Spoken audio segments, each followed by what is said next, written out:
what I was gonna say, chat, about this video. Full disclosure, Twitch chat. I watched this video, and as you guys can see, chat, I only got halfway through it, and I'm going to be honest. I actually just turned the video off. I did not think Gary's points were good. I thought most of them were just bad, and I was just like, I can't finish this, and we'll watch it on stream, and we'll see how you guys feel. Obviously, I made my own video about this too. I don't believe in like changing titles and stuff like that, chat. You know, like, the Yu-Gi-Oh community, you're not gonna bully me.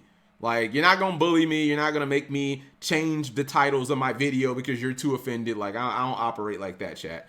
I'm old school. I'm a millennial. That's how we operate. We're what are we?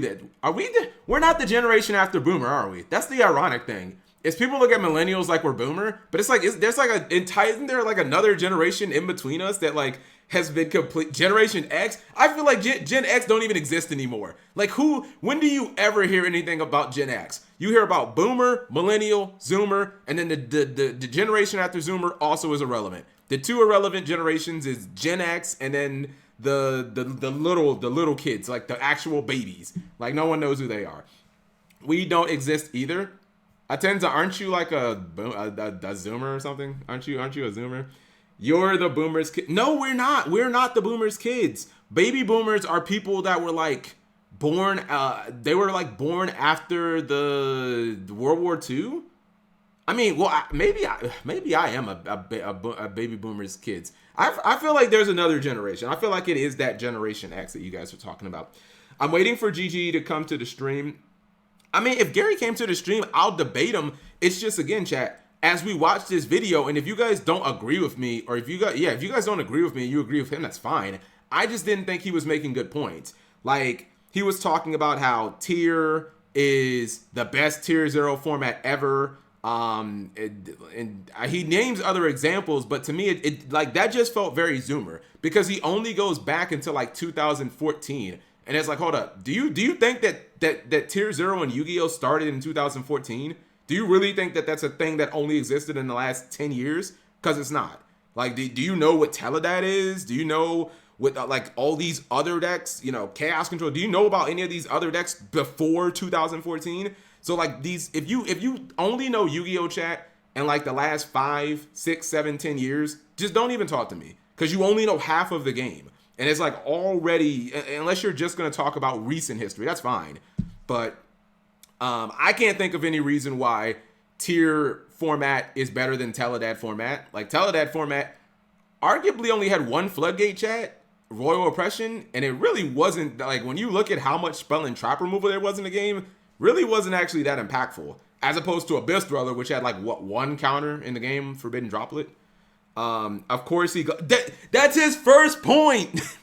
the first thing that he talks about is tier format, which immediately just made me roll my eyes and like, okay, so basically it's just a video about tier format, right? Like, does every press one chat if tier players just will not shut the fuck up about tier? Like, really? I thought the video was about formats being just too wide. Wide formats are awful. And then you immediately just go, tier. Bring back kids. Like, what does that have to do with anything? I don't know. Did tier ruin Yu-Gi-Oh? Yes. That's not even a question. Where is Zesty? Zesty might be dealing with some stuff. Me and Zesty called me like earlier this week, chat, and out of the blue just had me talk to him on stream for like 2 hours. And it was like shocking because I'm driving home and he's calling me and I'm thinking it's like some type of emergency and he just wants me to kind of like carry his stream. And I'm like, what the hell is going on here? Yeah, it was a 2-hour conversation with me and Zesty. It was on his stream and he hasn't streamed since, so I don't know. All right, let's watch this video, chat. And I hope I didn't, man, they call it like, I think it's called like poisoning the witness stand or something like that, chat. My legal jargon is probably off, but it's basically when you say something to influence the audience it's when you say something to influence the jury before the actual evidence is shown or before it's like displayed. And it's like you're poisoning them. You're giving them like a preconceived notion but you haven't actually presented the evidence yet. And you're supposed to let the evidence be, you know, like the first and foremost thing. So I don't know what the exact legal jargon is, but if anyone in the chat is a lawyer other than MBT, you know, let me know what it is. All right, we're gonna rewind all the way back, and again, you just tell me what you guys think. People who think too many decks are a bad thing also think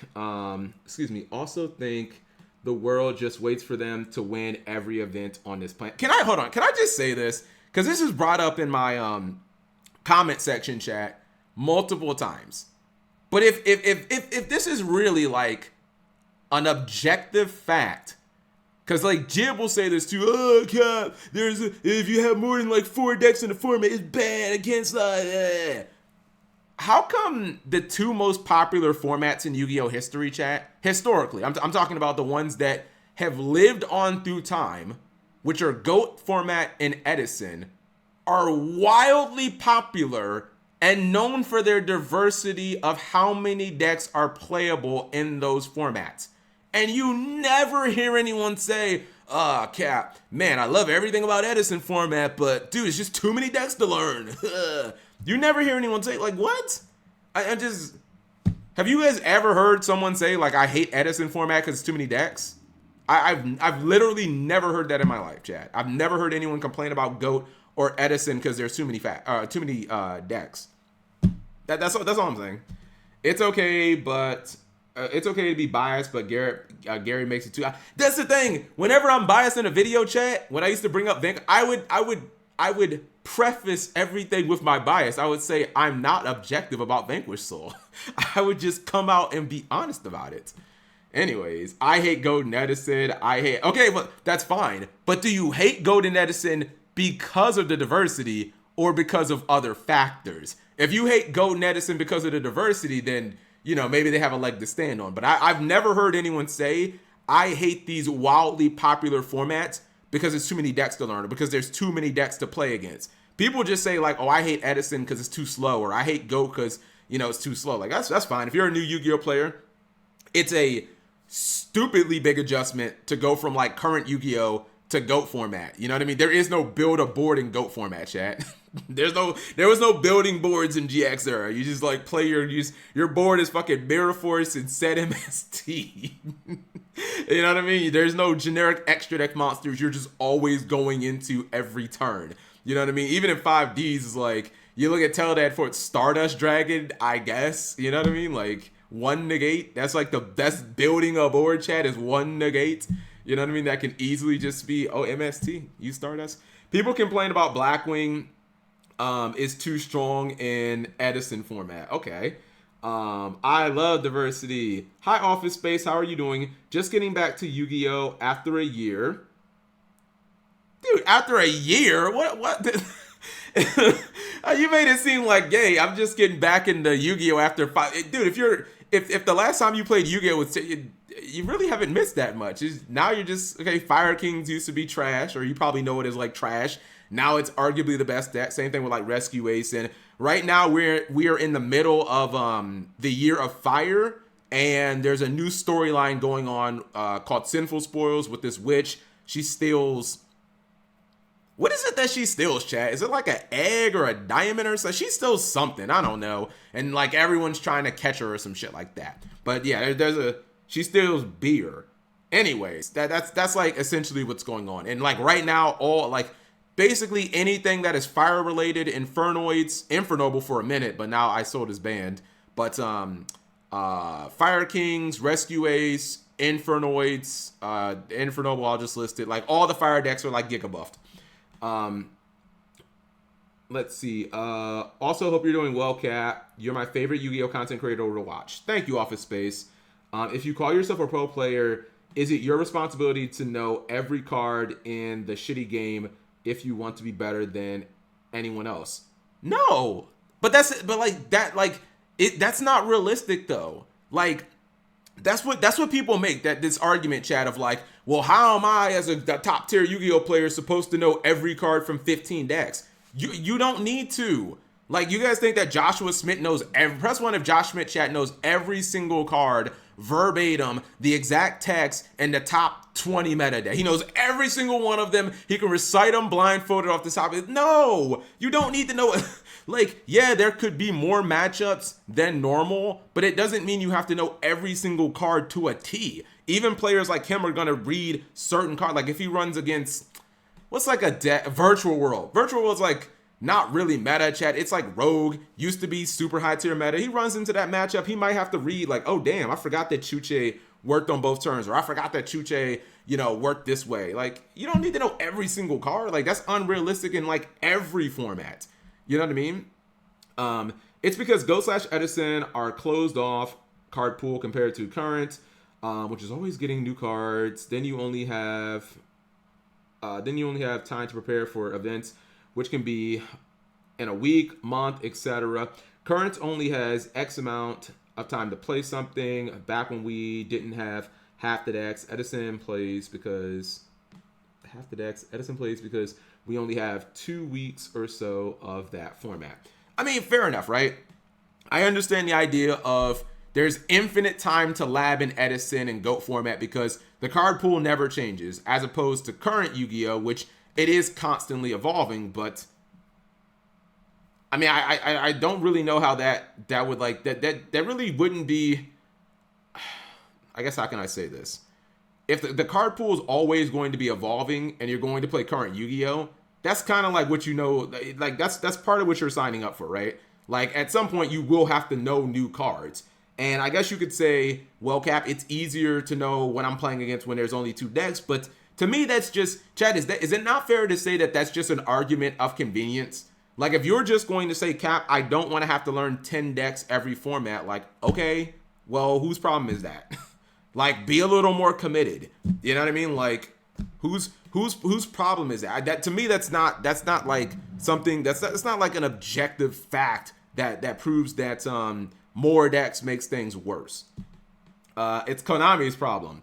Edison is constantly innovated, though. Well, that's what I was going to say. I was going to say, the thing is, even though the card pool doesn't change in Edison, the format does. Same thing with GOAT format, chat. If you go back 5 years, and this is something even I didn't know, chat. This is why, like, I look at GOAT format and I'm like, oh, clearly the meta is, the same as my history videos from 5 years ago when I talk about GOAT format, this shit, and then I'm like, oh no, they've adapted modern Yu-Gi-Oh! Theory to GOAT format, and it's like nothing like what I thought.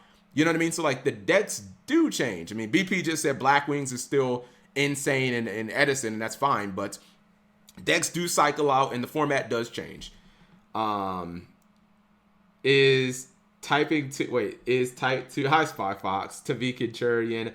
Honestly, this sounds like such a Zoomer complaint. Never heard Billy Breaker hoping. So the example that I use, BP, is Triff, right? I always, and not to sound like I'm glazing him. That's back in my day, you would say dick riding, but now they use the term glazing. I actually didn't even know what that meant until Jib told me. But that's a point. It's like, you don't hear high-end competitive players whining about this. Like, you didn't hear Joshua Smith be like, well, I think Joshua Smith, about his Bystial Runic, he was like, I wasn't sure what to play, so I just played something I felt the most comfortable with. But you never hear them say, like, man, I don't have enough time to prepare for these YCS events. I can't win one because there's too many decks. Like, when you hear pro players say that, chat, then okay, then maybe I'll like listen to it. If Triff is just like, I can't win this event because it's too many decks and I don't have enough time to prepare for them, okay, fine. But as long as he's saying nope, I can win regardless, then it's not valid. Yeah, you never heard any old Yu-Gi-Oh players chat. Billy Briggs, Pat Hoban, Jeff Jones, Lazaro Bolito, these players who have won 3-4 YCSs, you never heard them say, man, I just couldn't compete, dude, there's too many decks. Like, nah, that's just a Zoomer thing. You never hear the winners complain. I'm just saying. Hug you is dead, man. David W. Stop glazing. Stop glaxing. Dick. Press 1 to go back to saying dick riding. I mean, I'm not opposed to glazing. It's just when I hear slang that is not from my generation, chat, sometimes, like, I'm actually just not gonna understand. Because Jib was like, man, he's like, first time I ever heard you glazing someone. I was like, what are you even talking? He's like, man, you glazing Josh Schmidt. I'm like, what are you even talking about? I think in my video, I said that Joshua Smith is arguably the best player in the TCG. And I'm like, how's that glaze? Like, how's that glazing? What? I'm just going based on, like, his last year of playing Yu-Gi-Oh! What are you talking? How's that? What's it called? Wipe your mouth. You're glazing. I think Jones is of the opinion that wide formats are bad, but he's not making smug videos like this. Fair enough. Everyone can have their opinion, chat. It's obviously all opinion based. Anyway, let's just get to the video. How's it going, YouTube? Come on, today with another video. And today, guys, the bring to you is going to be the wide formats that we're getting lately are just awful to play in. And I'm going to tell you why. We're going to be going off of a lot of my own opinions about what is going on in the game currently. We're talking a lot about the kind of back and forth between if it's good, if it's bad, and just trying to stay as objective. I'm sorry. I'm blocking Gary's face. Let's do this. We'll put me up here. There's nothing going on here. Objective as possible, but also just telling you how I feel about it. Yeah. If you haven't checked out my sponsors over at Imperium Duels, Dragon Shield, Gem, Cloud, RW Hobbies and Games, Grimoire, or Chainlink, definitely go ahead and check them all out down below in the description. This was the most fair Tier 0 format we've ever had, and I know. Okay, so this is how he starts the video, right? Starts the video with Tier, which already just made me roll my eyes. And my first thought was like, I don't know, man. Teledad, I didn't play Teledad, chat. And I don't like Tier 0 inherently. I feel like Tier 0 goes against the entire spirit of Yu-Gi-Oh! You know what I mean? It goes against like the spirit. I don't even mean just the TCG, chat. I mean like the entire IP, the intellectual property of Yu-Gi-Oh! But we'll throw that out for a second. My first thought was like, was Tier more fair than Teledad? Because I was like, in Tier format, there's a lot of floodgates. Now, people might ignore them, but like, is Shifter a floodgate, chat? Yes or no? Because I'm pretty sure Shifter was in Tier format. Is Abyss Dweller a floodgate? Yes or no? Because I'm pretty sure that was in Tier format too. How about Baguska, 41? So I just named 3 floodgates. They're all prominent in that format. And they're all like, I guess Shifter's not easily accessible, but 2 of the 3 of them are easily accessible because they're in the extra deck. As opposed to Teledad, which had 1 floodgate, which was not searchable at all. That is Royal Oppression. And it really wasn't that good because Heavy Storm, MST, Giant Trunade, and Cold Wave are all legal in Teledad format. And this will blow your mind, chat. Cold Wave's at 3 in Teledad format. Royal Oppression ain't even good, chat. Like that card, Royal Oppression's not even good in Teledad format. It really isn't because it's too much backward removal. And even if you say, well, Cap, I'll make Stardust. Dude, Stardust protects against 1 pop. And that's it. People will push through that card so fucking easily or they'll just Goyo it. Also, Royal Oppression kind of works for both players. So if you have a Stardust plus a Royal Oppression, chat and you use Stardust, guess what card's not coming back? Because your opponent will activate your own oppression to stop your Stardust. So as soon as you negate with Stardust, you're not getting your Stardust back because your opponent will just be like, cool, use your own oppression to negate it. So I don't know. This is just recent. That's my whole point. It's like, how can you make this statement that Tier format is the most fair Tier 0 format ever? It's like, have you played the other ones? Because he starts bringing up Goki and I don't know if the other one's Spiral or what. The glazing is insane. Oh, Casey's up 10-0. Okay.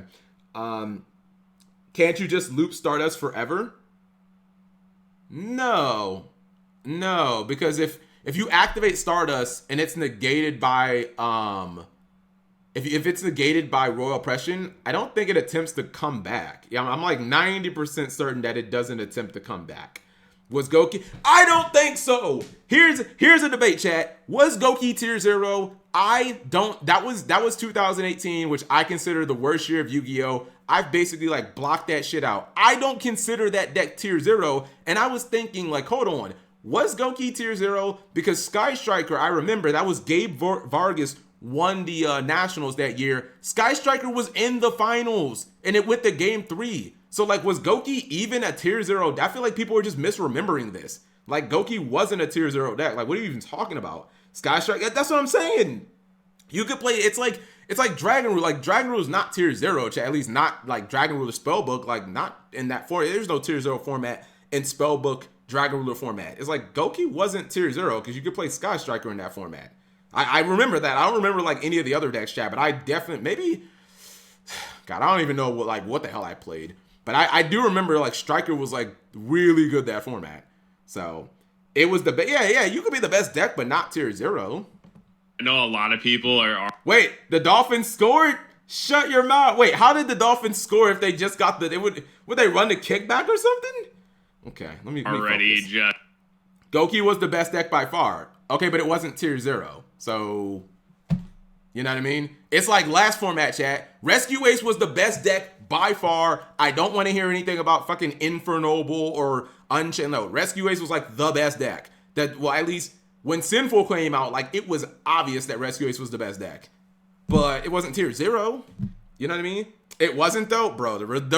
What was? Because the results say different. Rescue Ace was in like every final except that fucking weird YCS Richmond. I don't know what happened with that. But Rescue Ace like consistently was doing better than what's it called? Race won one event. Okay, but was it also in the finals of other events? Like it was in the finals of YCS Dortmund. Just because it doesn't win, if it has overwhelming results in the top 32, like you're not gonna take that into account. Because then where do you put Bestial Runic? Like, oh, is that a tier 1 deck? Like, no, it wasn't. That's not even good.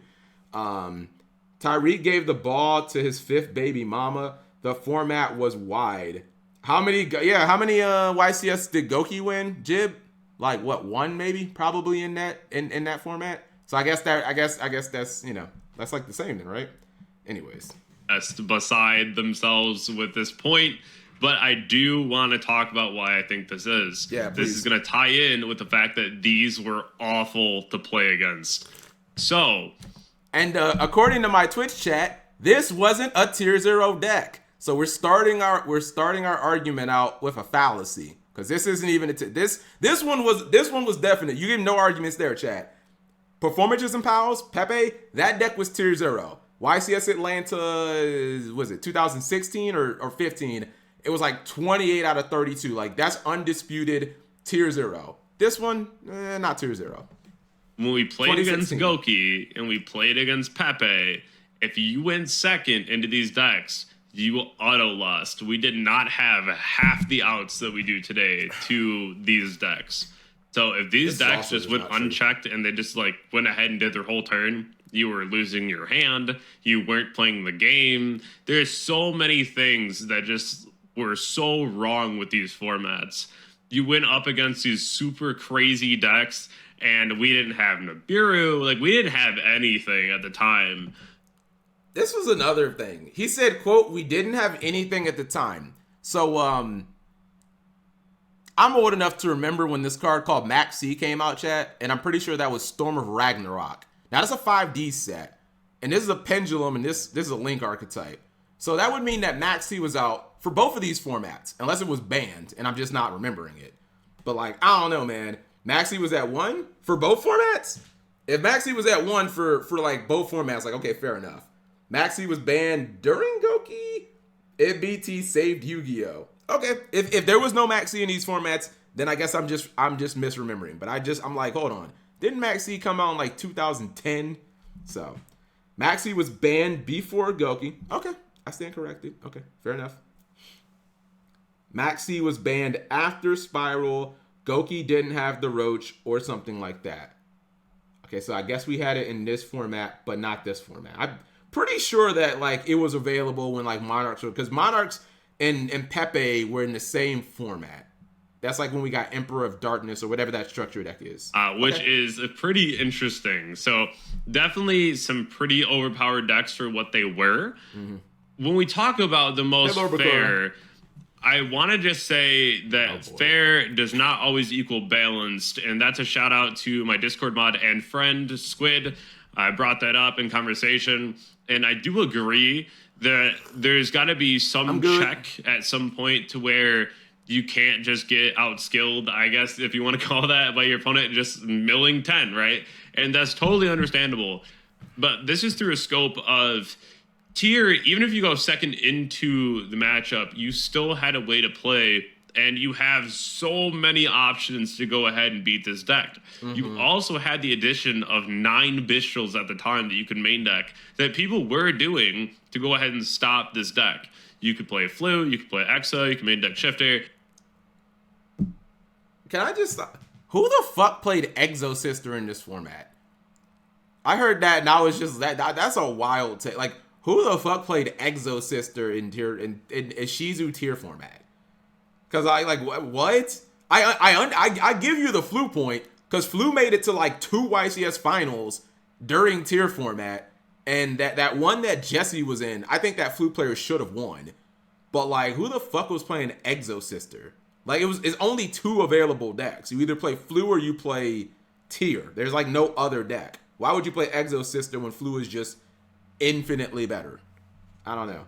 Ryan, that he won that YCS. That was not a Shizu tier format. That was before it.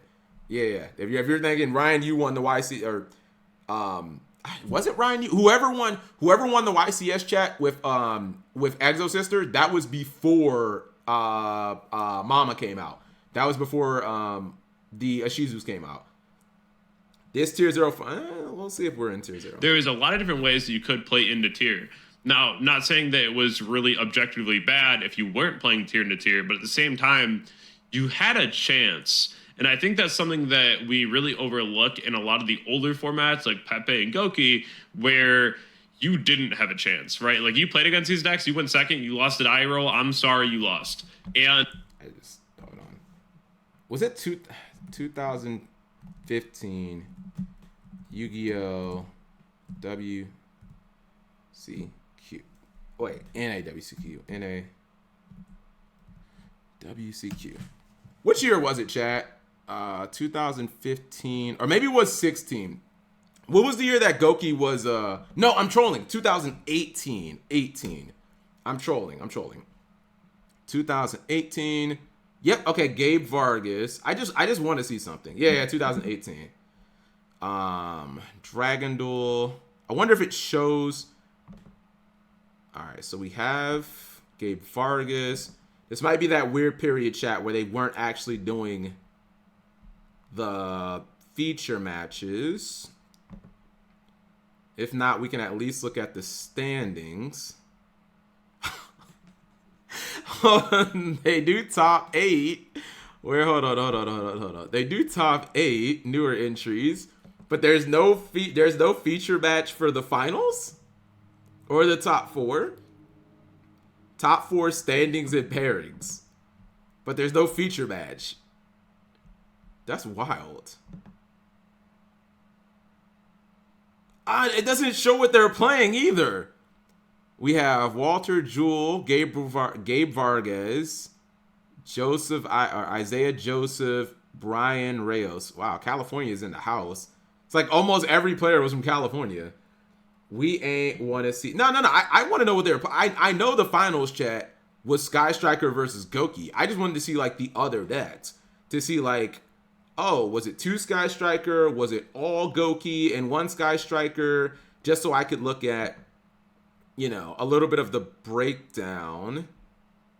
Foo. All right. I just wanted to see if I could find, what's it called? Written coverage is so trash. Oh, hey, BP. Didn't you make a video on it? Probably. I don't want to go looking through my, what's it called?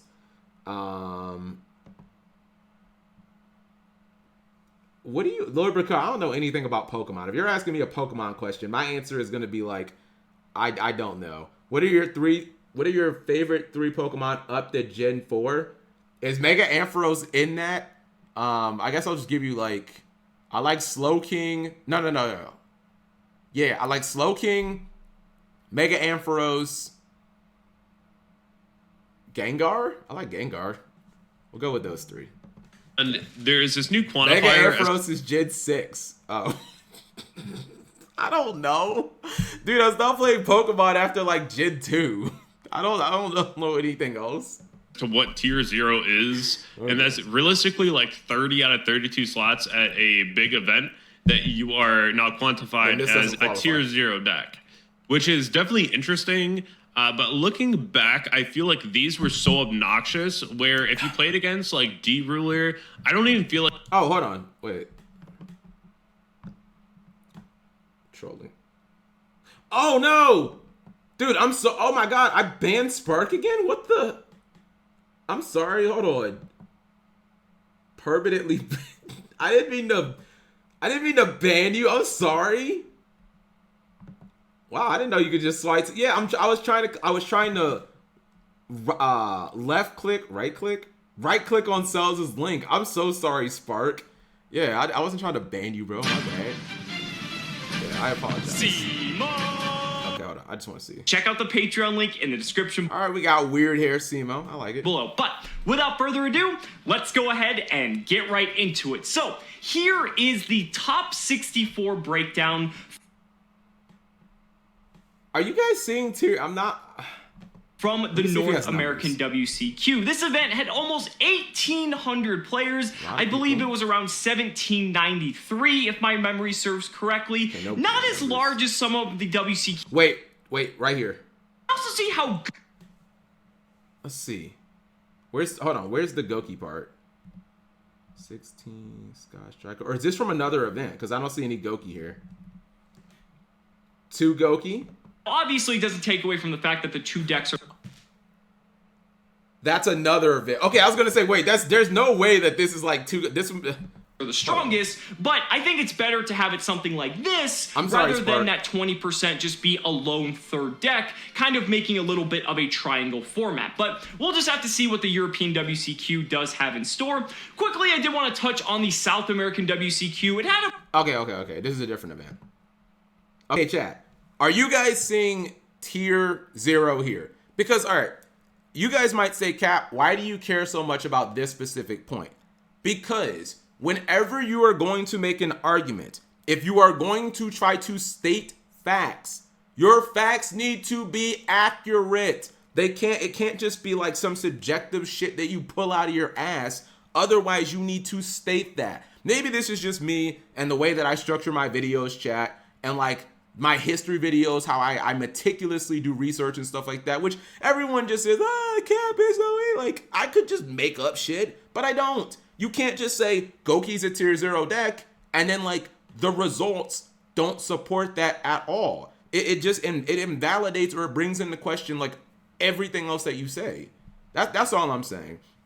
Zoomers have poor I'm just saying, if you would have said my opinion, but like you can't just say these 2 decks are tier 0 and it's like, no, it's like this isn't even close. This isn't even close. I mean, you can say Goki was the best deck by far, but like I remember like, yeah, Sky Striker was pretty good that format. You've got Trickstar, Sky Striker, whatever. Anyways, I'm sorry. That just bothers me, chat. It just really does. Like that was that. NAWCQ wasn't the height of Goki. Okay, fine. All right. Jib, whatever you think the best event was of that format, whatever the best representation is, tell me that event and we can look that event up. But your argument or the evidence better support your argument. Like whatever that event is, it better have Goki like 25 of the top 32. It can't be like 8 or 12 or anything like that. Like what is that event then? Like tell me what that event is so we could just put that in stone. If I nitpick you on one small detail, I won't listen to the rest. It's not even one. I've nitpicked like 5 things, and we're like 3 minutes into the video. Like tier's the most fair tier 0 format. No, it isn't. Like tell me how it's better. Tell me how it's more fair than Teledad. Teledad has less build a board, less RNG, and less floodgates. Infinitely more counterplay. And going second is way better in Teledad. So like how's it like better than that? That's like one problem. This deck is objectively not tier 0. That's another problem. Like that's all I'm saying. Bad. Playing against Zoo, I thought the mirror matches were really skillful. I mean, outside of D Barrier, I think you can make an argument that Zoo's probably the best mirror match. Like, is that the only problem if you're playing a Zoo mirror match, chat, is just D barrier? Because, like, if you lose a Zoo mirror, like, you're probably just getting outplayed. You're not like, your main disruption is fucking Dryden. Like, you're not getting sacked or something like that. Anyways. It wasn't, like, super crazy. Even, like, tier, I know a lot of people disagree, but I feel like if you had a really big issue with tier, you probably just didn't play tier, which is totally understandable. But at the same time, another reason why I thought this format was really nice was this is probably one of the cheapest tier 0 decks we ever had. Now, planets were, like, 90s to 100s, but that was pretty much the... Okay, I have to be honest, chat. I don't find this to be a convincing point or to have... I'm just being honest, right? I don't think that this has much relevance at all to his argument about why, like, who cares about tier being cheap? Why? What does that have to do with the format being too wide and that being a problem? Like, this is like 2 minutes that you're spending in the video that don't got nothing to do with the fucking point you're supposed to make. This is all just about, like, tier format was so great. I love tier format. Like, what does this have to do with anything? So to me, this is just irrelevant. You know what I mean? Like, it's not cost for the most part. Like, even the entire Mama engine wasn't expensive. The Kelbecks, I think, were like $10 a piece or so. Did he play other? But like, not really super crazy. So overall, I thought that the deck was really nice to have in the game. Not only just for the really skillful mirror matches that you got into, because at that point, like, you don't always just lose to Dwellard. I feel like that's the first thing that pops in everyone's mind. It's like, well, what happens if you get Dwellard? There's been multiple times on stream in mirror matches where someone gets Dwellard and wins the game. And it's just the way that you play the deck, the way that you can interact. And I think all that really does matter. If you play into a format like Goki, like Pepe, there wasn't a whole lot of interacting going on. It was you setting your hand down, watching your opponent do the combo, hoping they mess up, and if they don't, you lose. So it's just one of those things where you got to take the good with the bad. And I think that having these types of formats, I completely get it. Like, these types of formats are awful. You cannot do anything except play this one deck. Okay. Not fun, right? Like, these are just uninteractable. I think that if you have a deck like Tier, where there was other options, you could go second. There's a slew of things that you could side or just make. People who have been playing Yu-Gi-Oh! Or people who have been playing for like 4 years need to stop acting like experts about Yu-Gi-Oh! When about Yu-Gi-Oh! They've never played. That's all I'm saying is, like, I never heard Teledad come up. He brought up Zodiac for like a second. Like, if you're going to make this claim that it's then shouldn't you compare it against, not just against 2, but like, why not compare it against those other tier 0 formats? Teledad was tier 0. Compare it to that. Zodiac, compare it to the other ones. Main deck to deal with that. Spiral, I feel like it probably went against Spiral. But I mean, yeah, I would like to, if you're gonna be objective, like I probably would have brought up Spiral and been like, okay, it's better than Spiral because of X, Y, and Z. But I think that's a bit better. I do like these in general. Chaos, just the one deck formats. Personally, I think that they're really something that comes down to technical play. And it's not just something that comes from variance. And we'll talk about that in a little bit. The other thing, too, is I actually made another slide here. What's up, Ryan? How you doing today? Thank you very much, Ryla, guys, coming through with the Twitch resubscription. 52 months in a row. 4 1/3 of another year of grown-ass Ryanus. I appreciate that, Ryan. The tier favoritism is honestly exhausting. Ishizu tier is just another smudge on the history of high tier 1/tier 0 formats in Yu-Gi-Oh! Tier fans will tell you you're crazy and that it was the greatest thing to ever happen in this game. I don't get it, but they've made it their identity. That's all I'm gonna say. About there is another argument coming up, and then I think there's a third argument, but I didn't get that far. The fact that narrow formats are really easy to join the game in, or at least easier. Okay, this is point 2, chat. Narrow formats are easier to join the game in. Now I thought the whole video, like I thought the point of this video, chat, was about like competitive Yu-Gi-Oh! And why wide formats were like less skillful or they had too much variance, or I thought it was like based on competitive Yu-Gi-Oh, right? Why are we talking about people joining the game? Like why is that being taken into consideration? Because without all due respect, who gives a fuck? Like, should that be a determining factor, chat, to whether a format is good or bad? If like someone is brand new and learning Yu-Gi-Oh and they've never played, what the competitive meta is. Like, I have not, like, you don't just jump, so you don't just throw a baby, chat, into the deep end when you're trying to teach them to swim. That's what, if you were playing toss for me, like, yo, here's what you need to do.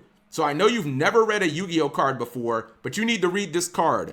Sky Striker Ace Kagari, right? Read that card, then read Mobilize Engage. There you go. You know how to combo now. Let's go.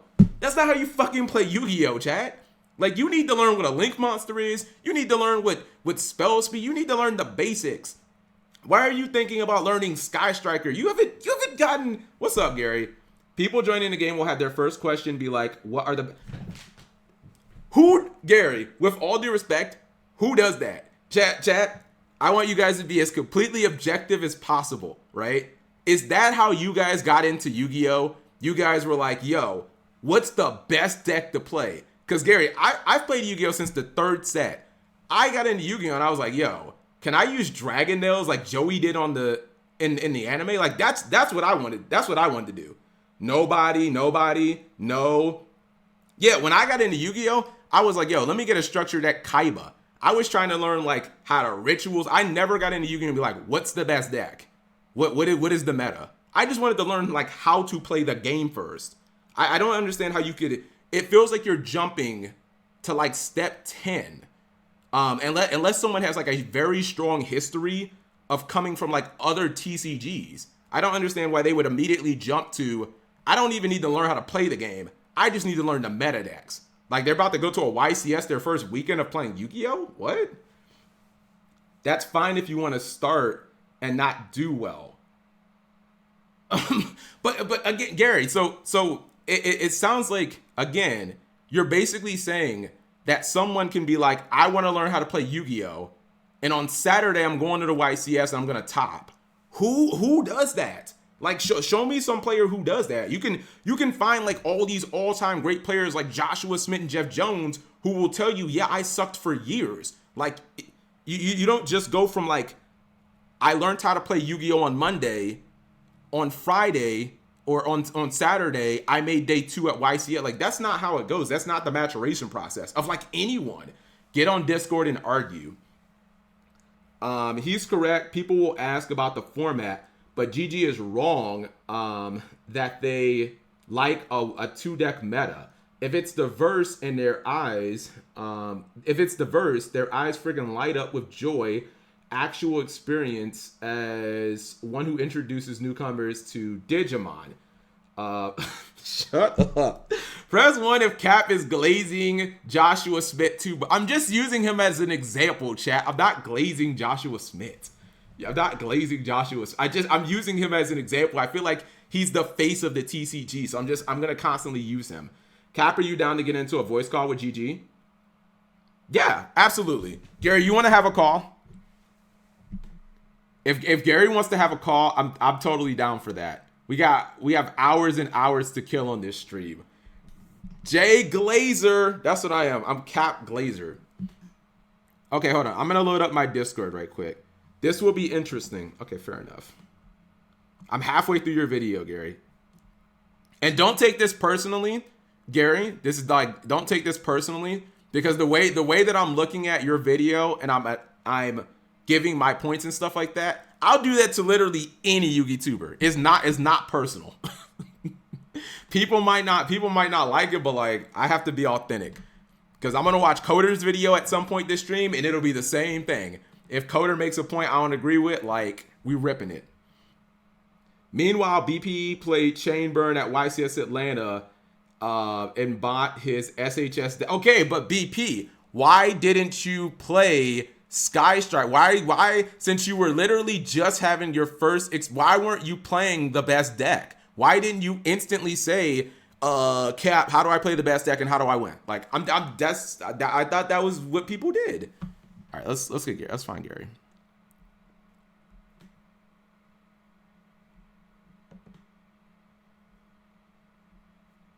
Wait, how do we call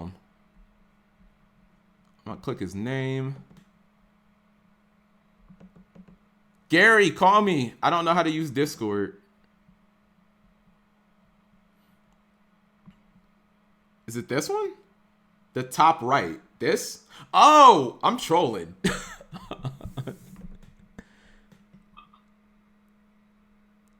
Hi, Gary.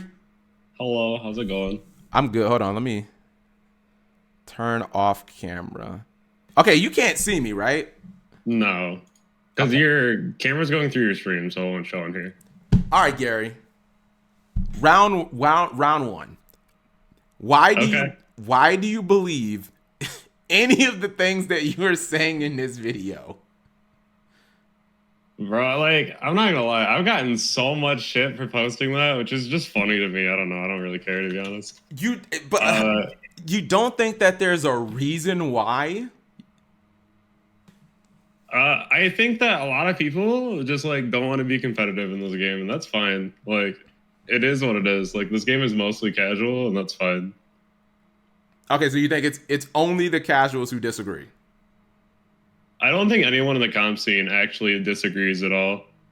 Like, if you talk to most people in the comp scene, like, nobody cares. Like, this is just one of those things where, like, it's really better for playing in a format and actually going and, like, setting things up. But, like, if you go into a wide meta and there's, like, 30 decks, it's the most, like, molding thing just to go and do. It's like, if I go to a meta and I see, like, 12 decks in 12 rounds, I'm going to be pissed. Okay, and why? Just because you feel like you can't prepare for them all adequately? Because I've always thought that that's just simply an argument of convenience, right? Like, you'll say, well, I can't prepare for all of them, but like, why? Why can't you prepare for all of them? And also, realistically, do you have to? Like, is it realistic that you think that you have to prepare, like specifically prepare for what you might consider to be the 9th best deck of the format? Because I don't. It's one of those things where, like, if you're gonna go and you're gonna spend the time and do well, it's mildly to majorly annoying to play against so many different decks, because, like, that's not a meta. Like, there is no meta when that's happening. Because if there's like 30 decks in a game, that's not a meta at all, and that's not like, it's like you're playing a different card game at that point. Because how? Yu-Gi-Oh! Is the hardest card game out of any card game that we have access to. And it's like funny because, like, you'll see Yu-Gi-Oh! Players go to different card games and just dominate the scene without playing for very long. Mm-hmm. And it's just because, like, our game is so technical, and, like, it comes down to so many interactions that you just have to know. Like, if you play a match and you forget one interaction, it can cost you the game. And, like, in an interaction of, like, 8 that you had to do, right? Maybe you missed, like, the 9th one. Yeah, I completely agree. Yu-Gi-Oh! Is a very punishing game, and it's momentum can swing, and then sometimes it just never comes back. But, like, for instance, right? You said if there's too many decks, it feels like it's not even like a real meta, or it's not Yu-Gi-Oh! Anymore. Like, was there a problem with last format? Because if you looked at Richmond and Indy, we had what, like, at least a dozen different decks top both of those events, but we still had a top tier meta. Like, we still had Rescue Ace, we still had Unchained. Runic Stun topped Indianapolis, but it's not like, did people feel like they needed to prepare for Runic Stun because it has one random top at an event? Does that devalue the meta? Like, a stun deck just isn't real, though, right? Like, you're never gonna, like, worry about a stun deck. It's not something that's ever gonna happen. Like, you can play a stun deck, but, like, you're probably not topping with it. If you top, it was your day. But like, if you're playing, like, Rescue or something, like, you're still gonna do well at the event just because, like, it's one of the best decks in the room that can play around a lot of things. Okay. But, like, there's not a meta at all, even lately, where, like, if you play any of these, like, worst decks, so you're actually gonna do something with it. That's why we always see, like, the Rescues, we see the Tiers, we see Turley, because these decks just inherently play around a lot of those other decks. Yeah, I mean, that's what, like, Tiers are, and the I guess the random decks, they're objectively just worse, right? Like you have, I guess a lot of the reason to play those decks is people might be unfamiliar with the cards. You have certain niche things that can that your opponent might not be able to counter. They're like objectively just worse than the higher tier decks. But like, why is that a problem? Why is it a problem that those decks still can have some influence in the meta, even though they're like clearly not as good of a pick? Because I feel like what you just said kind of invalidates your argument, because you're talking about like, oh, Runic isn't real, stun decks aren't real. Cool. Which means that like you should be expected to beat those. I don't expect you to I don't expect you to say, oh, well, I have to learn how to play the Runic matchup because Runic got one random top 32 at YCS Indianapolis. Like, no, you don't. You just told me that the deck's not real and it's not going to go anywhere. So what do you mean you have to learn all of these 50 matchups when it seems like there's still defined tiers in the format? Like, if we still know that Unchained, Purely, Tier, and Rescue Ace, the 4 decks you just named, are just significantly better than the other randos that sometimes they top, sometimes they won't, what's the problem? Like, what's the problem? Because those decks aren't real. You got to worry about the decks that are real. It's like, you're not going to go to an event and be worried about stun. You're going to go to an event and be like, all right, we have Purely, Tier, Rescue, and let's say like Centurion is like getting really popular, and then we get like, let's say Striker Orcus gets really popular. It's a really good deck. We have like Horus PK. It's a really good deck. We have is that a really good deck? I feel like you're naming a lot of like rogue decks. Like, are these? I mean, like, besides like Striker Orcus, like if we actually talk about like a real meta, right? Like if we sit down and we break down this meta and we talk about even post finite, and it's going to be Labyrinth and the 3 fire decks. And then you look at the other decks that are still going to be in the room, like Centurion, which I still think is a little bit better than it was before. I think going into this next meta, it's quite a bit better. Especially, we're getting like a lot of new Horus support too. So like any kind of Horus deck is going to do a lot better. I think that overall, like having even next format, it's going to be a little bit more narrow. I think there's like 6 or 7 decks. But like it's in a point where you play like Hartford, right? Where like Hartford was just a recycled format of just like branded Sword Soul Striker. Like there was like, I don't know, like 15 decks to prepare for. And it was just awful. Because like if every deck is competitively viable, then like there's too many things to worry about. And if you only have like so many things that you can do with your deck list, and then you just start getting hit with random things like Punkthyrion, what have you, like a Calamity Lock, it's just going to be really annoying because you just get hit by random things all day that you shouldn't be getting hit with. And like, if you lose to decks like that, you can't even be mad about it. You just got to be like, well, that's a variance in the room. But it's just not something that you should be having to worry about in an actual meta.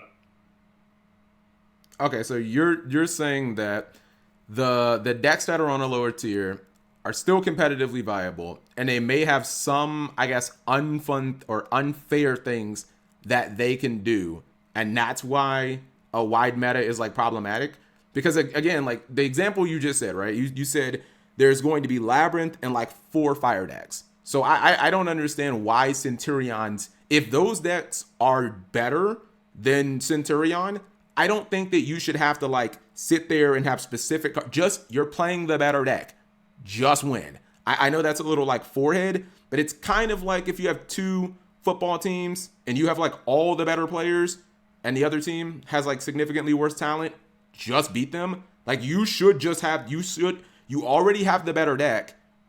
I mean, you should have the skill level, just beat your opponent. Why do you need like all of the advantage? Why do you need every single possible advantage that you can think of? If you're like actually going to play like a tri-meta, a square meta, or like a tier 0 meta, the more that you play those, the better things get. Like if you're playing in a matchup where it's necessarily free, let's say it's a triangle, then that's just one of your good rounds you can play in. But having to prepare for your worst matchup usually means that it's so bad for you that like you literally have to figure out new ways to beat it. And I think that technical play comes down more to like more fun, for at least for me, than playing in an open meta of being like, wow, I play against bad decks all day and I top the regional. That's crazy. Versus I actually did well. Because like if you tell somebody that you topped the regional and then they're like, what'd you play against? And then you go, I played against Alien all day. They're like, that's not real. But if you go, yeah, I played against Rescue Pearly, Rescue Pearly, Fire King, and they're like, oh shit, like that's pretty crazy. Like it's cool to hear that like you were able to play through that. I hear what you're saying, Gary, but like, so there's somebody in my chat named Revolver. He just posted the exact sentiment of what I'm trying to get at, and this is something like I've never heard like high tier pro players like ever say. I'm gonna read you what he said verbatim. Why are you even afraid of losing to decks that aren't real in your opinion?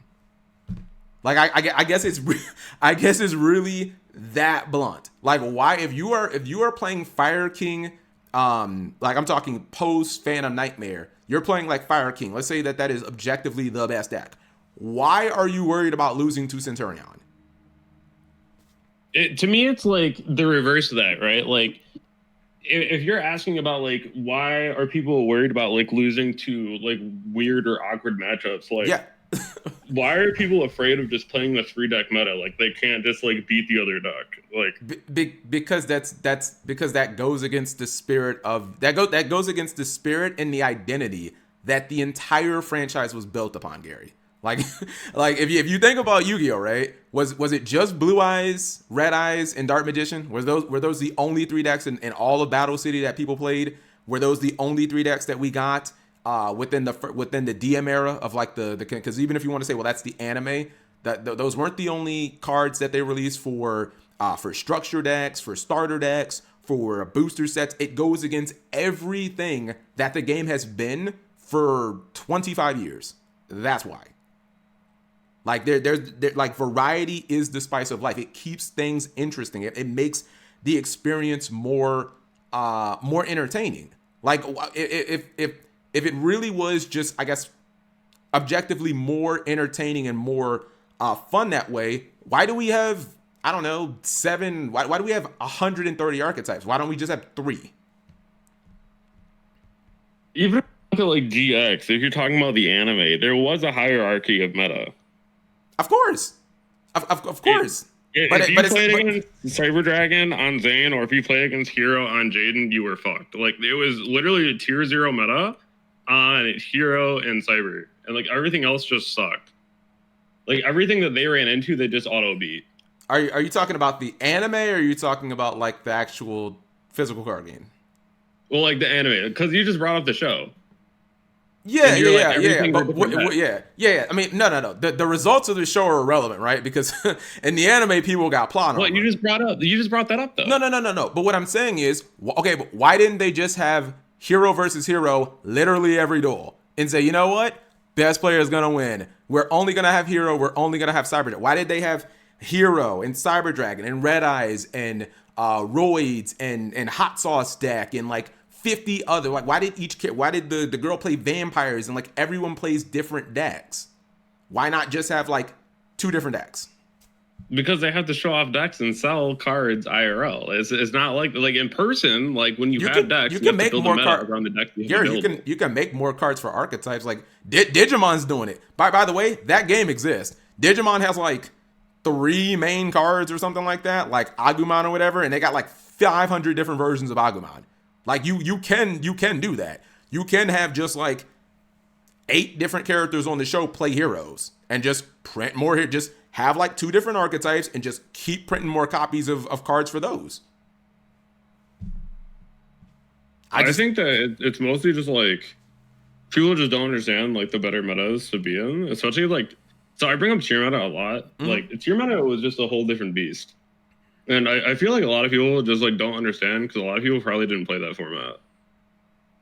People current? Because I would actually say like an overwhelming amount of people who interacted with your video and who are in my stream right now, basically an overwhelming amount of people who are in the Yu-Gi-Oh community right now all know about tier format. Like when you say, oh, tier format's the most... Did they play tier format? Like did they play tier into tier?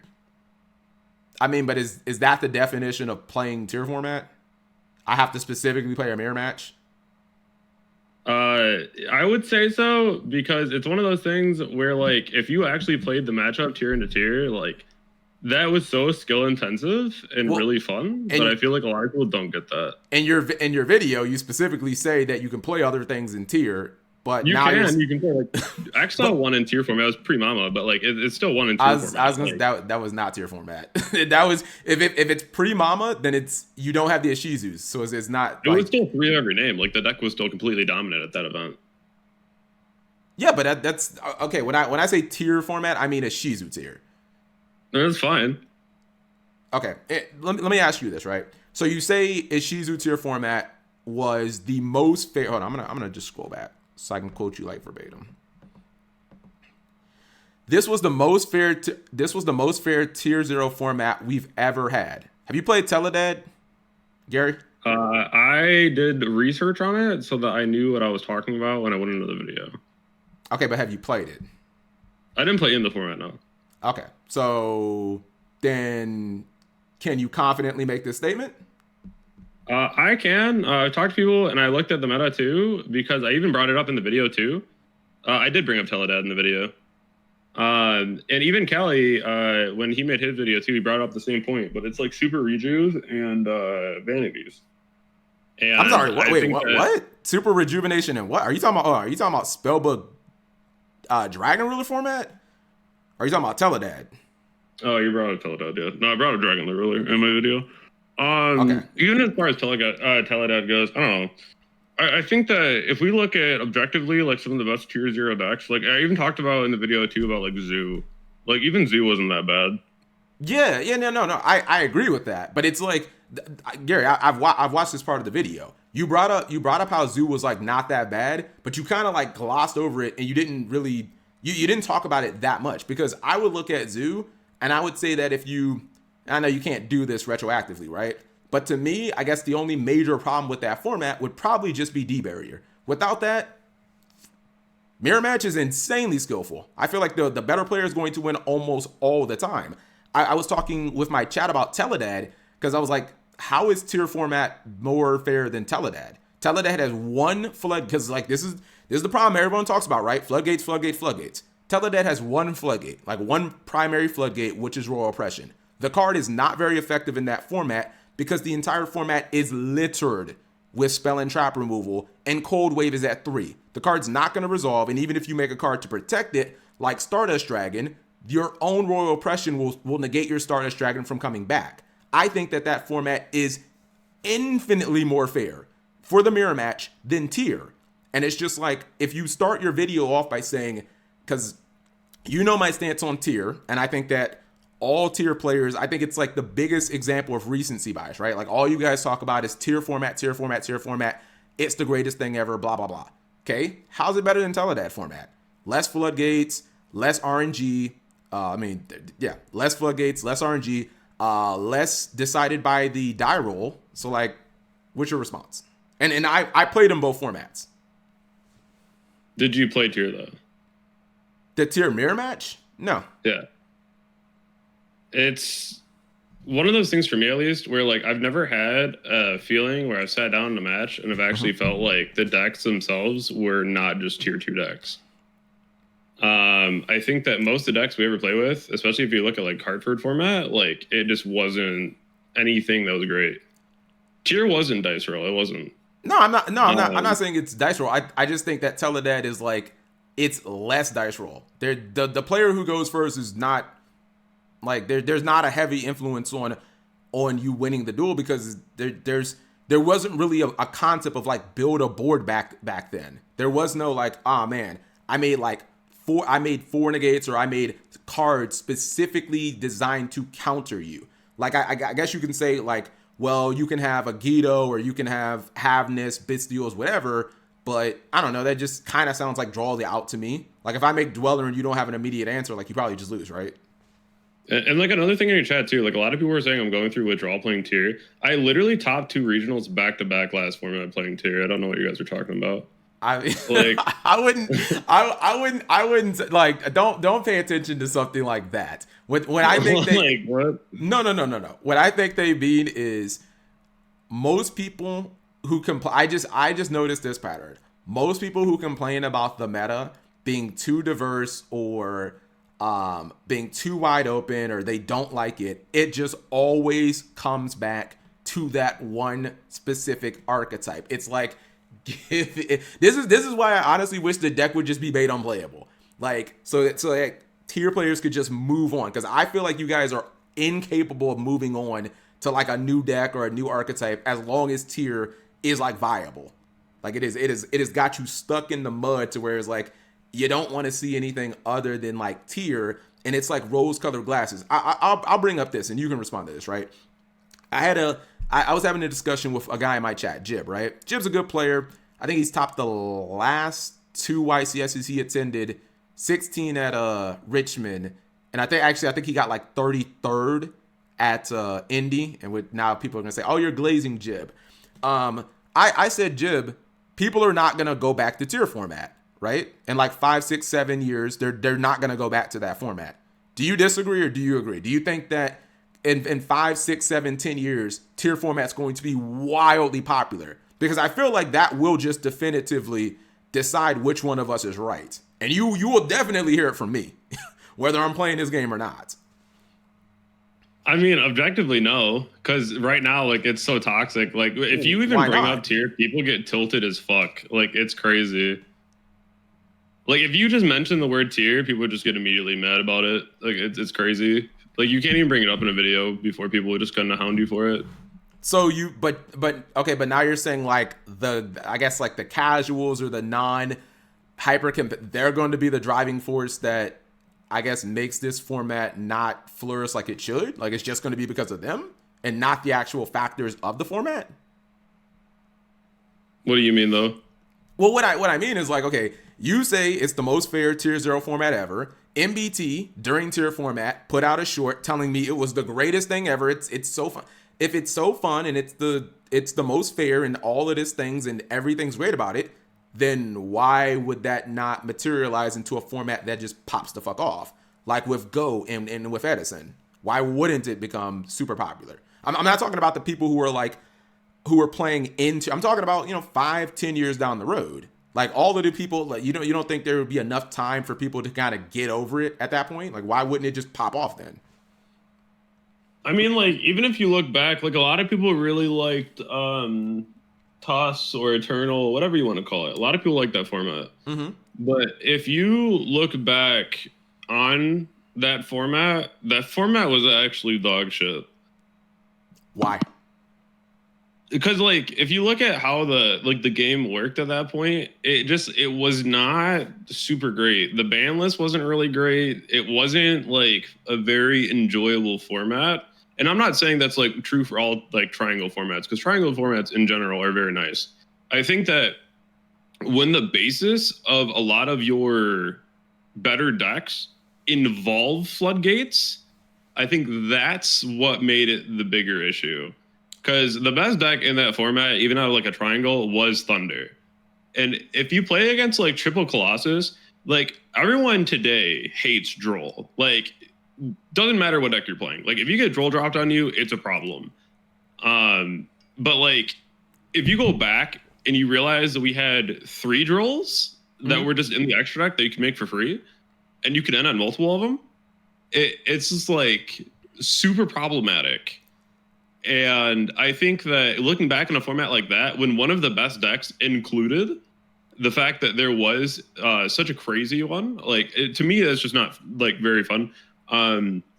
It doesn't even matter if you're playing like one of the best 3 decks or if you play like one of the outliers.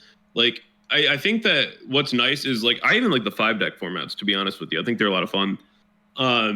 When you're playing in like a 3 deck format like that and you want to play an outlier deck, a lot of those outlier decks, like the rogue decks, really do rely on searching, and they get gatekept really hard by things like Thunder.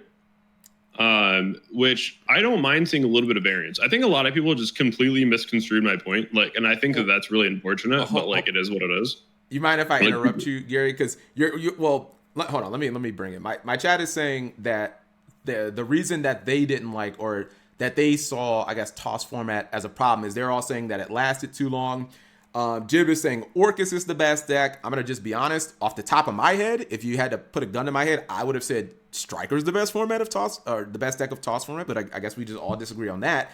But Gary, like, so you're saying on one hand that like Thunder Dragon Colossus is like this floodgate that, gatekeeps all these decks out of like being able to play, right?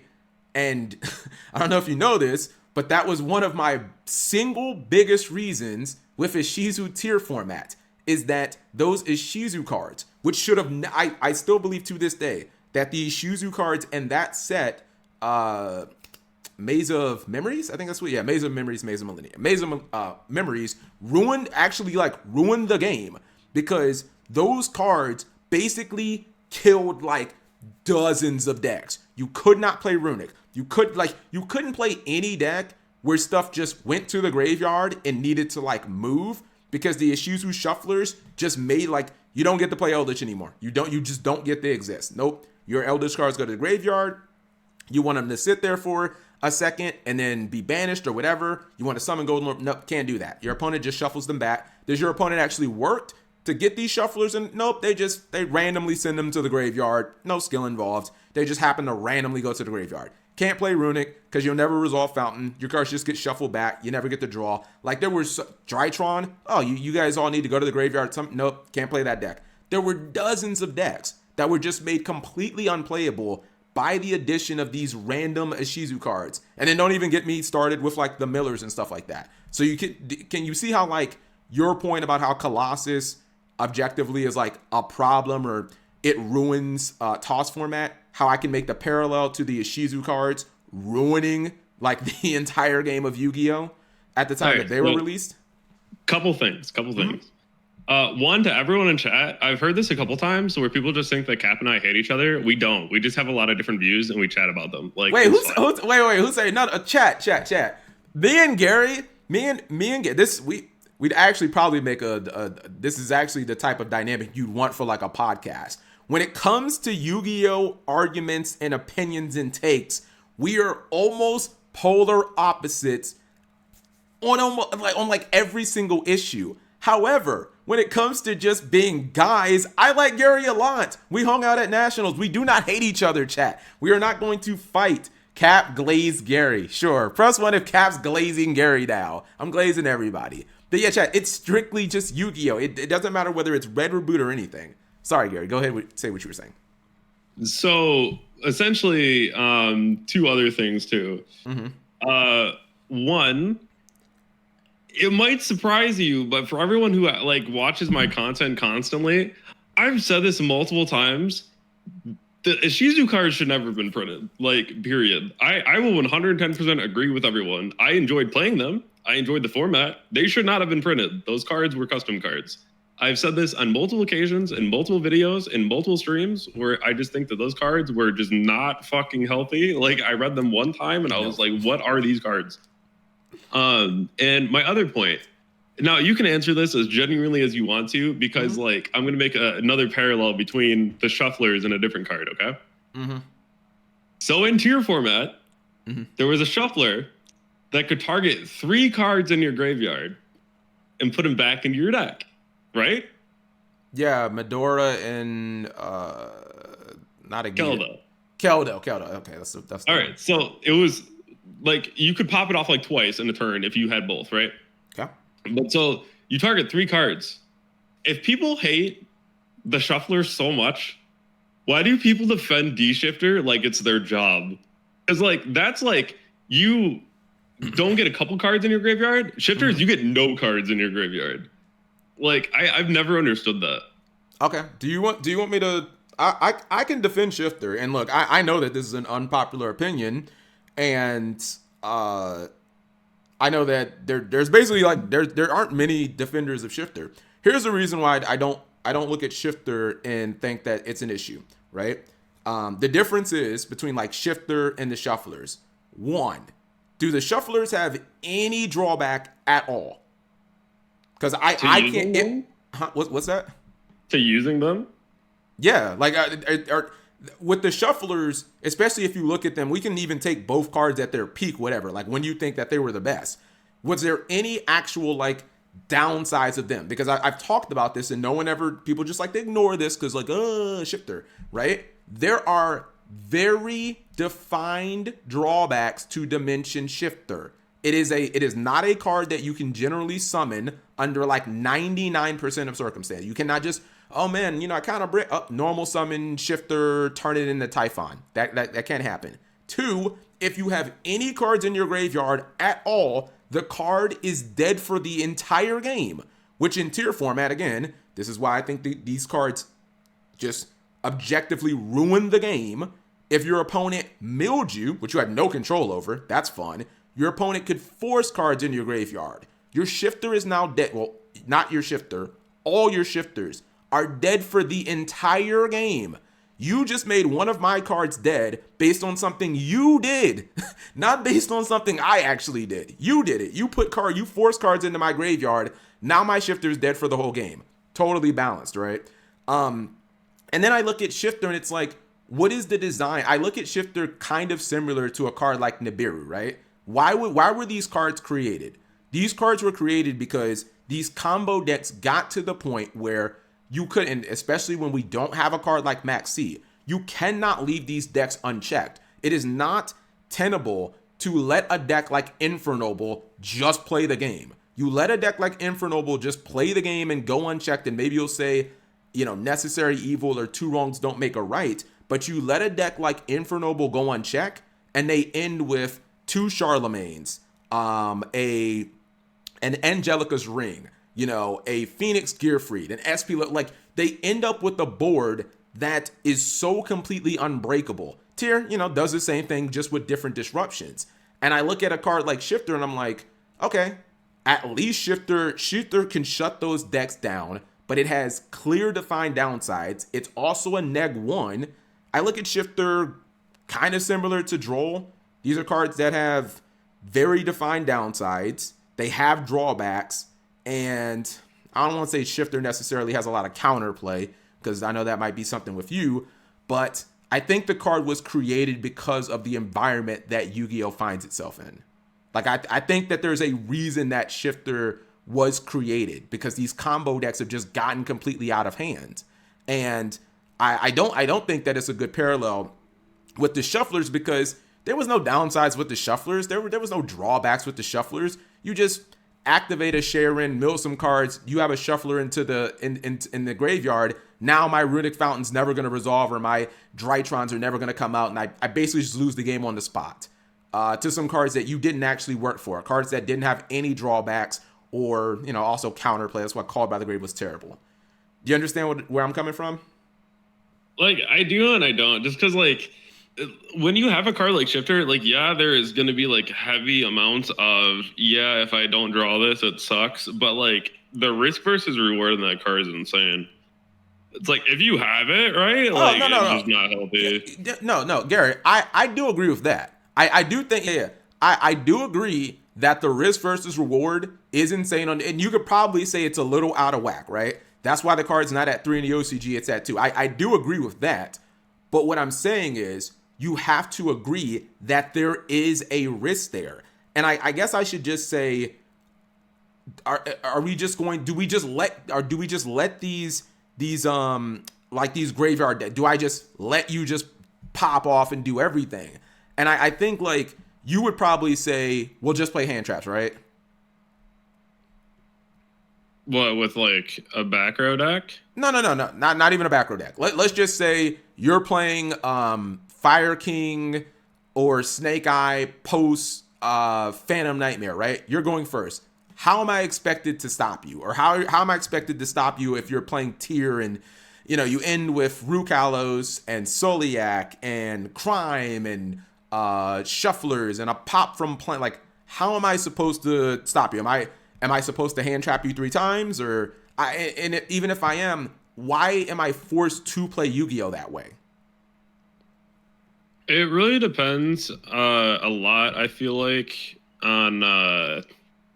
it really depends on how you go about, like, breaking a board.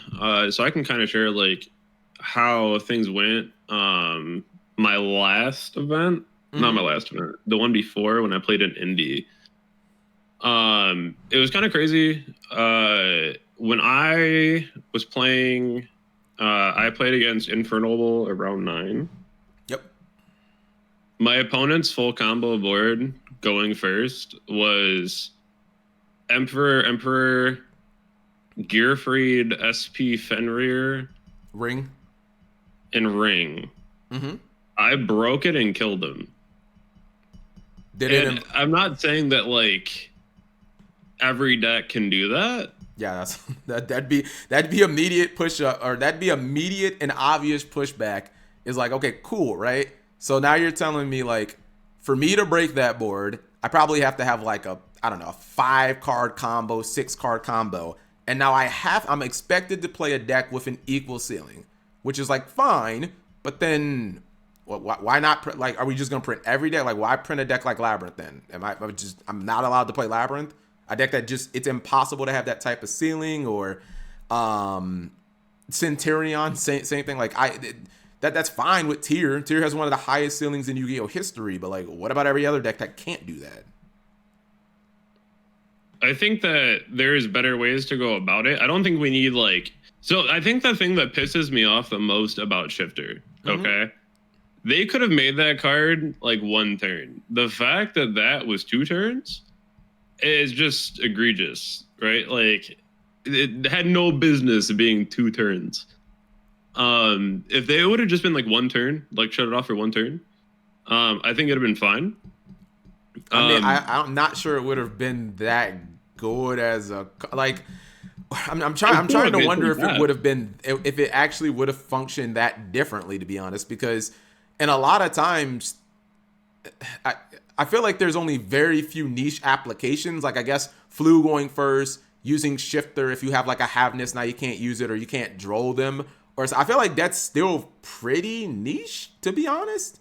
Instant ban, it would no, chat. He's talking about if Shifter just lasted for 1 turn. Yeah, for like 1 turn, not like full both players' turns, because Gary, like the way that I'm even looking at, I look at Yu-Gi-Oh right now and I'm like, one of the reasons Fire Kings and you see all this sinful shit dominating is because we don't have enough graveyard hate. Like, seriously, like, how am I supposed to stop that deck? Like, again, going second, like, these low impact hand traps aren't gonna do it. So whenever someone says, Cap, take out this card, or take out this lingering effect card, I'm like, okay, cool. How am I supposed to stop the Mannadium player then? And if you're going to say, well, just break their board, my counter is like, not every deck has that ability.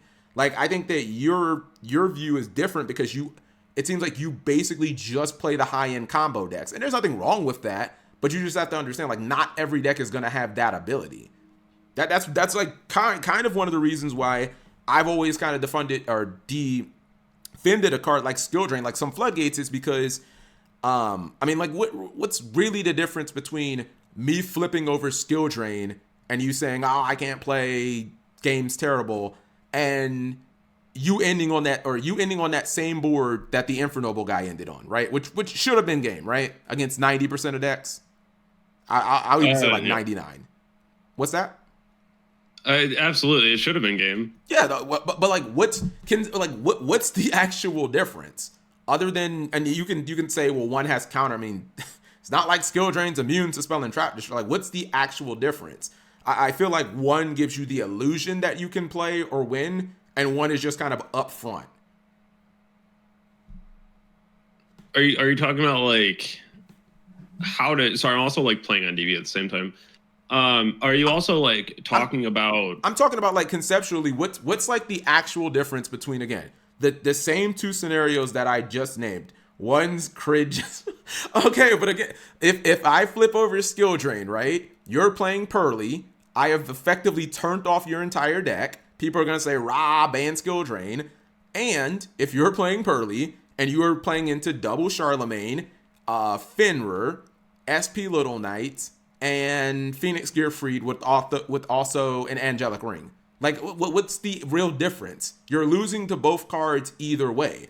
I feel like one just gives you the impression that maybe you have a chance of winning when you don't, and the other is just upfront about you don't have a chance of winning. So I'm drawing back to what someone said about Kashtira way back when. They were like, the difference between Kashtira, I'm talking about full power Kashtira, the difference between Kashtira and Tier is Tier wants to give you the illusion that you can beat it, right? Like, no, you can't. I got a counter trap. I got 2 shufflers. I got Rukalos. I got all these I got 10 disruptions. You're not playing through this shit.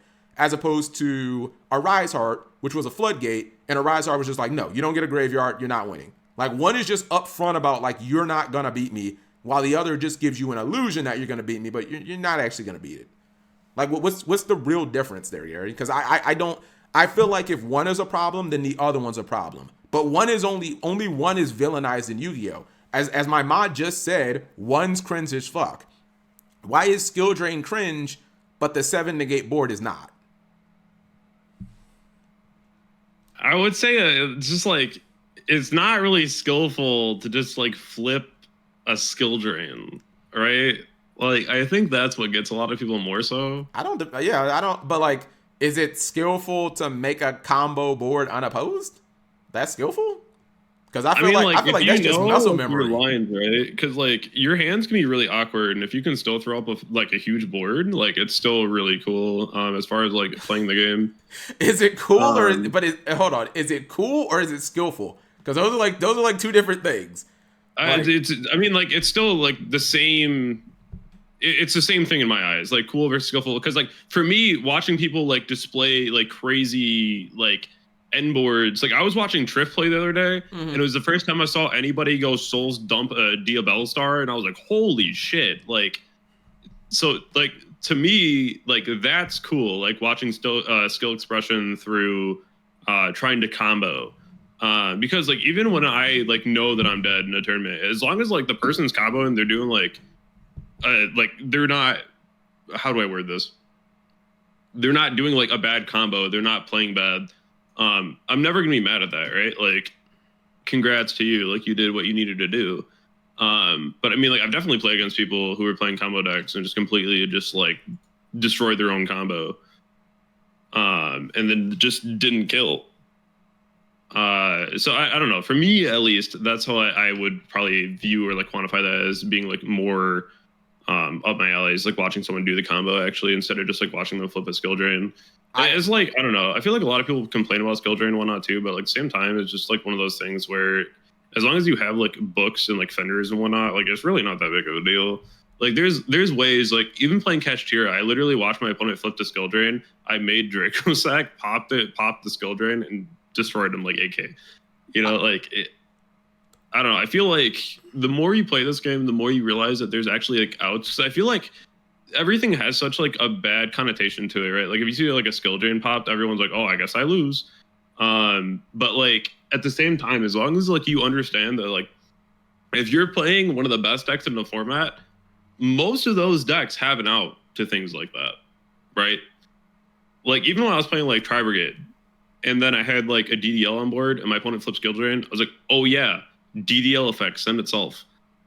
So I don't know. I feel like a lot of people just need to understand, like if you're playing in a meta, like a lot of the decks can play through a lot of these like interactions. Whereas like whenever you have to like break through a board, it does take a moment to like really think about your lines. It almost sounds like what you were saying there is that these floodgates, at least the ones in purple form, aren't as big of a problem as a lot of the community makes them out to be. Would you say?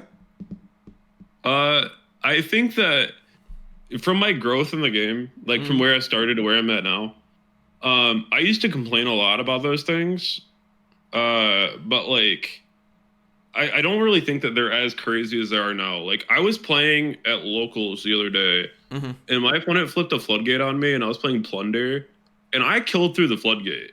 Which floodgate? I'm sorry. Which floodgate? It was just rivalry, and my opponent had no idea that my deck just like didn't care. But like even if it did, like I still had SP lines through other typings because I played like the kaiju stuff. So like I still had a way to like go into SP if I needed to and like banish it. So like it was what it was, but I don't think that like the floodgates are as big of an issue, because again, like if I ever go to an event and like I run into stun, like I'm gonna be annoyed, but like I'm not gonna be like I lose. So then what's the problem with Shifter then? That's just a completely different topic. How? It's literally in the same vein. Like it's not. Okay. It's an uninteractable floodgate that's off the board and lingering for 2 turns versus something that I can just deal with on the board. Okay, but those cards they last forever. Shifter only lasts for 1 turn, and I don't consider it 2 turns because like if Flu goes first and they don't get any value out of their turn of shiftering. Like it doesn't, unless you're specifically gonna droll them or you're gonna have this. Like, that's the whole point. Because if they get droll, they lose. Okay, but that, I mean, I don't know. I feel like that's it. I feel like you're building an anti-shifter argument on like a scenario that comes up like 5% of duels. You know what I mean? Like, do you want to die on the shifter hill over something again like that's like statistically like negligible or irrelevant? If you like shifter in Flu, you inherently gain value because you're not getting hit with the most popular hand traps. Like the ones that are in people's main decks that you literally don't care about. And so like even in Cash, like the problem with D-Shifter in Cash. So you're talking about like Valor too? Is that what you're saying? You're including like Valor? Yeah, because Valor is even more popular now because of things like Selene and just target negation on things like Witch are really good right now. I don't think Valor is good against Flu specifically, to be honest. But like, no, I'm talking like against Flu. Like, no. That's what I'm saying. I don't think Valor is that good again because like they have the. I mean, I guess it's like an out for an out, but if they chain that quick play, you just like lose on the spot. I mean, were you not just Valoring Sword Soul? They summon Moye. You're not dropping the Imperm? Yeah, what's their out though? They Circle. I don't know, like everybody. I don't know if everyone like really played that. Like with Flu, that card is like it's a 3 of in the deck. Like they Circle. And then they get Shatana, and Shatana summons, and they get That's what I was like, are you talking about that circle? Like maybe I don't know. Huh? So I don't know if I consider circle like a staple, a staple 3 of. Okay. It is a staple 3 of. It doesn't leave the deck. It searches a 10E. Okay, so hold on. So your main issue just with Shifter that you feel like there is no counterplay to it? Not what the actual card does, but you felt like I guess I'll just be direct. If like Gamma was in the game at 3, which I said when that card went to 1 of the worst limits we've had in a very long time. If Gamma was at 3, I watched your 4 podcasts where you guys debated Gamma, and I figured I was like he's gonna put himself into a corner because he hates Shifter. But then he's also going to argue against Gamma, not realizing that Gamma actually could have countered Shifter if it was at 3. But you're saying, like, if Gamma was at 3, then there would be counters against Shifter and you wouldn't have a problem with it, at least as much? I think that, like, if Gamma were to come back to counter Shifter, I'd be less happy with the game than just banning the Shifter. Because, like... Okay, so there's other applications of Gamma, Gary. It's like other applications of the card. It's not just against Shifter. Gamma, but here's the thing, though. Gamma is such a crazy-ass card that, like, if you have Gamma on your turn 1 and you resolve it, you're not losing. Like, in most scenarios, you're not losing. I agree with that. Its risk-reward is... Actually, it's not quite as high as Shifter, but when it's on your turn, when it's on your turn and it resolves, it's basically as high as Shifter. It's probably even higher. It can be a game-deciding card. Agreed. If you had Gamma, you now would just summon a Cell and go Baron immediately. Like, you wouldn't lose. I think that Gamma created this weird space of I needed to Ash that, but I'm really scared to Ash that because Gamma's in the game. And I think that that's a problem, especially like, could you actually imagine right now if we had 3 Gamma in lab? I think that'd be good. Like look. I'm just gonna be honest. I am very pro. Like again, Gary. What you will learn, or what I think you probably already know, is that Cap G's opinions generally don't change from card to card. They change based on principle. Gamma, much like Shifter, is a wildly powerful hand trap that has a very it has strengths, but it has a very obvious drawback. We all know what that drawback is. You have to run a brick to resolve the card. You also drive your best card. I mean, I guess, but yeah. It's a Psychic Soldier that rides an amplifier called Tyframe. What do you mean? I love Gamma, but it should be at 1 or banned. True. No, not true. Like I'm not. I don't even feel like dignifying that with an answer because Gamma at 1 is banned. Have you seen any? I said this the second it got. I was like, if the card's banned, you haven't seen Gamma be played at 1 at all. So you basically have made the card unplayable. So how is it at 1 even? How is that even a viable option if literally nobody plays it? If nobody plays it, there's a reason. I'd be playing Labyrinth this format 100%. And what I'm saying is like, I don't have a problem with that. Like, I mean, it's not like only I get that it's better in Labyrinth than in most decks for obvious reasons, but like I just don't see Gamma as like an issue. I get that it can be game winning. You get free Barons or free Omegas and stuff like. I don't really think that that's an issue. I just wanted to see what's it called. It turning into Baron is. I understand that. It can also. I still think going Gamma into Omega and just ripping effectively 2 cards out of your opponent's hand is pretty good too. But I feel like Gamma at 1 is the same thing as the card being banned. Hold on, let me just sift through because I haven't watched this. You also talk about Shifter. Gary, when I talk to you or when I watch your videos, I feel like a lot of times you hone in on like 3 or 4 different cards that you just like either hate or you love. And when you do that, it makes me think that you have obvious bias. You know what some of those cards are? I mean, Shifter is one of them for sure. Yeah. But it's also a card that needs to be banned. I mean, we just if you're going to tell me to ban Shifter, then you need to give me like some other options to beat these graveyard based decks, because like Skullmeister's not cutting it, DD Crow's not cutting it. Like, what else do you have for me? Like, how am I supposed to like deal with the graveyard? Like main deck Soul Drain or something? But like, why are other people winning without that? Because they're probably playing the decks that abuse the graveyard. And if I don't want to, it's okay. I guess I should have been more transparent. They're probably playing the decks that abuse the graveyard. But what if I don't want to play those decks? Like, what if that's a wild card? I don't want to play those decks. Then play Inscription.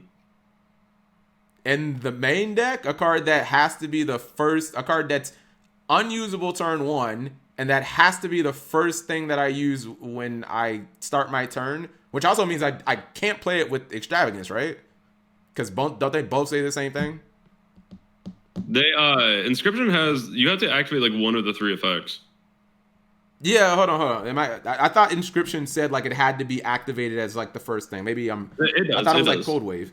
Okay, yeah. What I'm saying is like I can't activate I can't play it in a deck that like plays Extrav because they both have that line, and you can't activate both cards at the same time. I'm just bringing up. I know that's a niche scenario, but I'm just bringing that up because like Extravagance is like a pretty good card, and I feel like the option that you just gave me is like not viable at all. Like, I can understand if you gave me another card that's like somewhat comparable, but like you just gave me a card that I don't think is good at all. Cat, pull up your EDO Pro real fast. I just did. What's up? Just waiting for it to pop back up on here. All right. Why is the first thing that pulls up a stun deck? Oh, you talking about? Are you looking at my stream? Why is that the first thing like that comes up? Because that's what I played last format. I played Runic Stun. We need to get you a Fire King deck. What do you guys mean I've been caught? Like, I was very transparent about playing this deck. I topped the Remote Duel Regionals with this deck. I actually should have topped 3 in a row. Last round. My dude out here, we should be able to play any deck in the format and have a wide meta. Also, Keems just pulls open stun, what? Bro. No, like so I don't believe that any deck is like off limits. I don't believe in like this ideal of like morality in decks, right? I guess that only comes into play when a deck has been tier 0. If you have had a run as tier 0 in Yu-Gi-Oh!, I believe that it should be on the table that you are annihilated into like you're not even playable anymore. That's why I'm so passionate. Like, ban every tier name and then unban Kit Kalos. Just to stick it to tier players like you. Just like a little extra layer of toxicity. But outside of specifically being, because at that point, and let me justify what I'm saying here. the reason that I say that is because if you have been tier 0, you have earned your annihilation. You have earned your annihilation, right? But I don't have this like idealistic view, Gary, that like some decks are bad or some decks are toxic or anything like that. Like, I don't look at Runic and say like, oh, this is more or less toxic than Labyrinth or Kashtira. Like, I don't buy into that. Like, every deck is just a deck. You know what I mean? Are there toxic cards? Sure, but like I don't buy into this ideal that like, oh, you play Runic, so you must be this, that, or the third. Like, nope, I'm just playing a deck just like you. You know, it's really just as simple as that. I don't really see how that makes me a villain. Between me and you, though, right? I count 11 floodgates in that deck. Well, it had more. Well, hold on. I'm sorry. Jib says you both have crazy bias. The only bias that I have that I will openly admit is anti-combo bias. The reason why is as I just said, because I feel like these big combo decks, we've gotten to a breaking point where they can do too much to the point that we have literally had to create cards out of thin air, TCG exclusives. Do you remember those cards, Gary? Dimension Shifter and Nibiru? And before tier. Huh? What's that? Those were before tier. Okay, but no. It's not just about tier. It's other decks. Do you know the reason why those cards were created? Jerome McHale specifically said so. Those cards were specifically created to counter big combo decks. Now, why did we have to create 3 cards just to counter a certain type of deck? Maybe it's because they're toxic. Could that be the reason? I think that, like, Dark Ruler, sure. Like, that's fine. Like, build your board to be able to deal with the Dark Ruler and have, like, layers of interruption. Like, you shouldn't just spit your whole hand onto your board and, like, pass. Like, that's not what Yu-Gi-Oh! Is anymore. It's putting up, like, a mid-board, passing your opponent, and not dying and killing turn 3. That's... I mean, but to be honest, do you think that that's a healthy way of playing the game? Oh, absolutely. You put up a mid-board. You give your opponent, like, a shot. No. I mean, Yu-Gi-Oh! Just being 3 turns. I mean, like, at that point, like, you have to play a deck that, like, if I'm playing a deck, so, like, if I do a tier list, right? If I'm doing a tier list, and I've talked about this with multiple people, if your deck can go first and second, it's higher up in the tier list. If your deck inherently cannot go second, understand that your deck's not going to do well in a format. Because it's the same thing as you saying that, like, certain decks are unfair versus other decks in, like, certain matchups. But, like, if your deck inherently just can't go second and you're losing a die roll and you're worried about losing a die roll, you're playing the wrong deck. Okay, fair enough. Hold on, I'm sorry.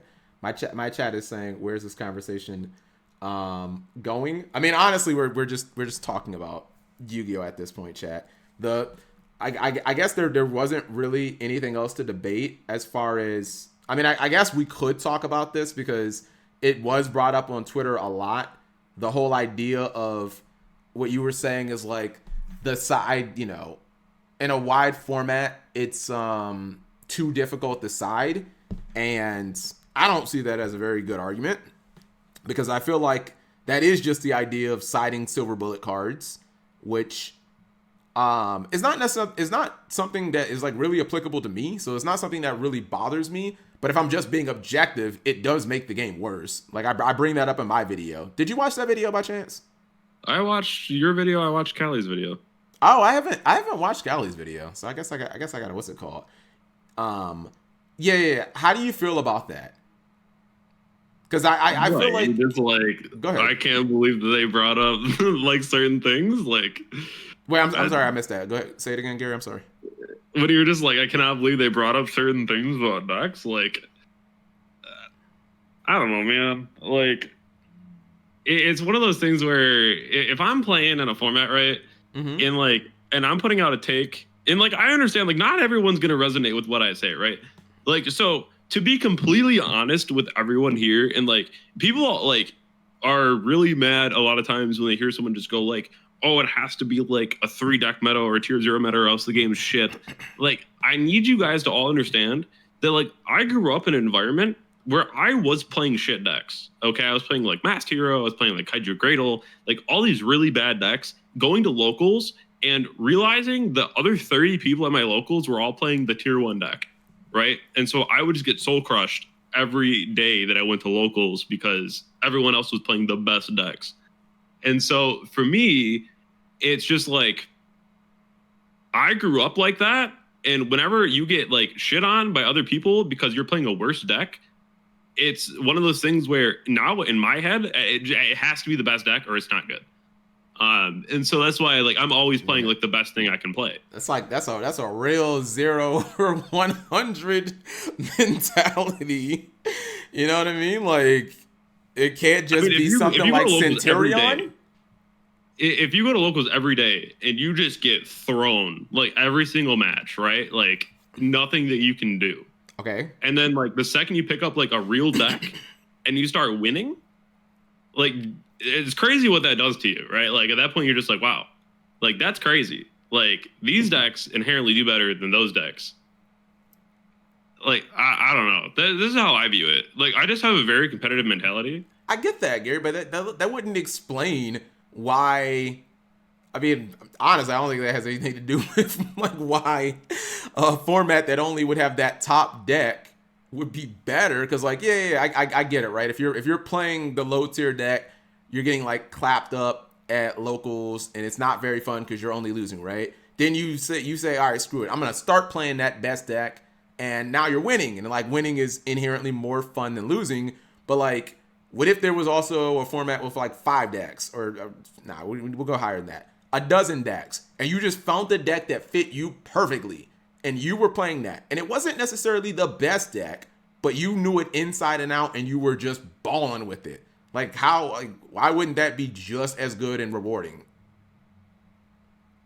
It's like fun to go once in a while and play like Plunder Patroller, right? Like that's fine. No. Like, Hold on. Let's make it apples to apples. What if you were playing Plunder Patrol right now and you were going to win the next YCS? Are you telling me that like I can? And the reason I bring it up is like, look at Josh Schmidt. Josh Schmidt went to he didn't know what to play at YCS Dortmund. He went straight to Comfort. Oh, what has Josh been playing since it came out? And he loves Runic. He throws together this fucking random Runic pile, which no one sees coming, and wins a 2,500 person YCS. Like, is that not as rewarding than if he would have won in tier format? I think that it really comes down to whatever you think is the best meta call. My first regional top, I don't know if you remember this, was 60 card Striker Adventure. Yeah, I saw that. I thought to myself, this is not real, as the kids say, because I didn't understand I understood the Striker part, I just didn't understand the adventure part at all. Yeah, so like, if you have an idea and it just makes sense into a format like that, and it's just the correct meta call, I don't think there's anything wrong with that. That's fine. If you're getting into a situation though where like you want to just play a deck and you think it's correct, that's one thing. But if you want to play a deck and you don't know if it's correct, that's a whole other thing. Okay, but before we was it's wrong if I view you as bad though. BP, I don't fully understand what you mean there. Again, Garrett, before we wrap this up, directly with the Silver Bullet issue, because again, like I look at the side deck as, for better or worse, it's something that has evolved into probably a bad aspect of Yu-Gi-Oh. Would you agree? Or the side deck? Yes.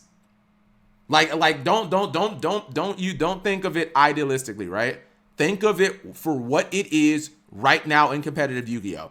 The side deck has evolved to a point where it is objectively toxic, right? Back in my day, GX era, used to side deck shit like Pulling the Rug, right? Pulling the Rug is like, oh, my opponent tribute summons for Ryza, cool, Pulling the Rug, counter. You know what I mean? Oh, well, they're not playing, they don't, I'm winning and they don't tribute summon. Oh, wait, they summon Stratos? Trigger effect on summon. Cool, Pulling the Rug, I got a 1-for-1. And I stop a little bit of them trying to mount a board. Like, side deck cards were not like fucking auto win. They didn't like, you didn't resolve a side deck card and it's like, I win the game. It was shit like Pulling the Rug, or my opponent searches Stratos, Mind Crush, call Disc Commander or something like that. So you can't de-draw it. Like, they were like little niche interactions that could have small swings in momentum, but they weren't like winning the duel. It wasn't like fucking, oh, you try to rank up with your Purely? Cool. D barrier. Have fun, scrub. Like, you better somehow figure out the way, a way to win the game without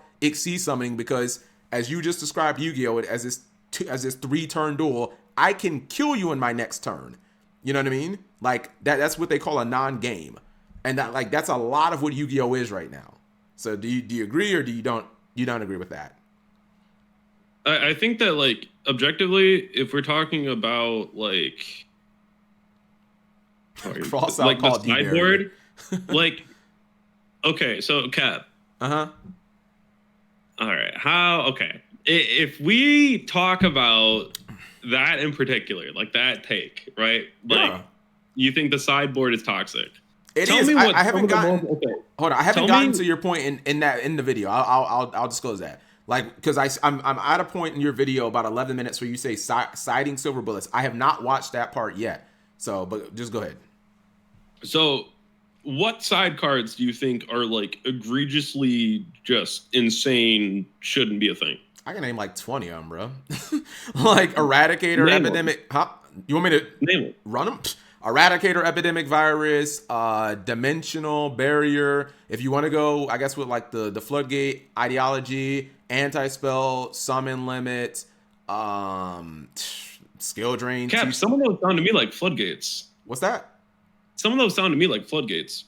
Yeah. No. Just because I am a defender of floodgates doesn't mean I can't look at them objectively. And again, say that like if I side in Skill Drain and I'm playing like Dark World or something, and you're playing Purely, if I flip this Skill Drain over, you lose the game unless you respond to it.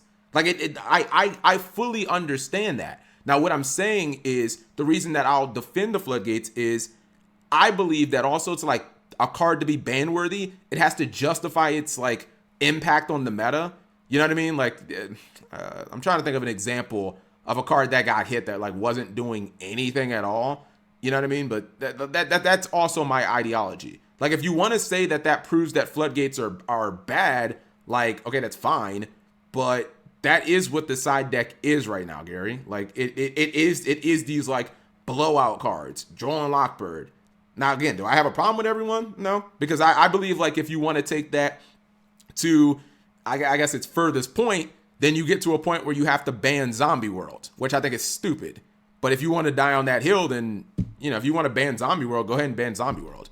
Because technically it's I bring that up in my video. I'm like, someone could claim like, oh no, I can't play Floowandereeze, I can't play Tri Brigade because Zombie World. Should we ban Zombie World then? Should we ban I think it's Dragon's Bind? You know what I mean? Should we ban Banisher of the Light? Like, I don't think we should ban every card in Yu-Gi-Oh! That has like a detrimental continuous effect, but like every single one of those cards could be described as a floodgate. Like, it sounds like you're supporting floodgates at the same time you're saying that the floodgates are toxic. That's just not. Because I mean, it probably yeah. Because how do we win without D-Shifter? And it's like, oh, it's just like that's the craziest floodgate, you know? I'm toxic, Paul G. Gary, you still haven't actually answered my question. Like, you still like this idea that you have a right to have dedicated side deck cards against certain matchups. Like, is that healthy or is that not healthy? Because I feel like that's I think that like having a sideboard, it's really important because not every deck is going to have the best matchup in everything. So if you're telling me that I don't get a sideboard, oh no, I'm not talking about eliminating it. I'm just talking about how it exists right now. Like, in my video, I give examples of cards that are like perfectly fine, right? Like, if you want to play Phantasme, Cosmic Cyclone, you know what I mean? You want to side DD Crow, Ghost Bell, like that's fine. You know what I mean? Those cards can maybe swing momentum a little bit, but that's like, people will side those cards, but then people will also side, you know, Featherstorm. And it's like, I feel like you're trying to justify, right? I want to live in this 4 deck meta, right?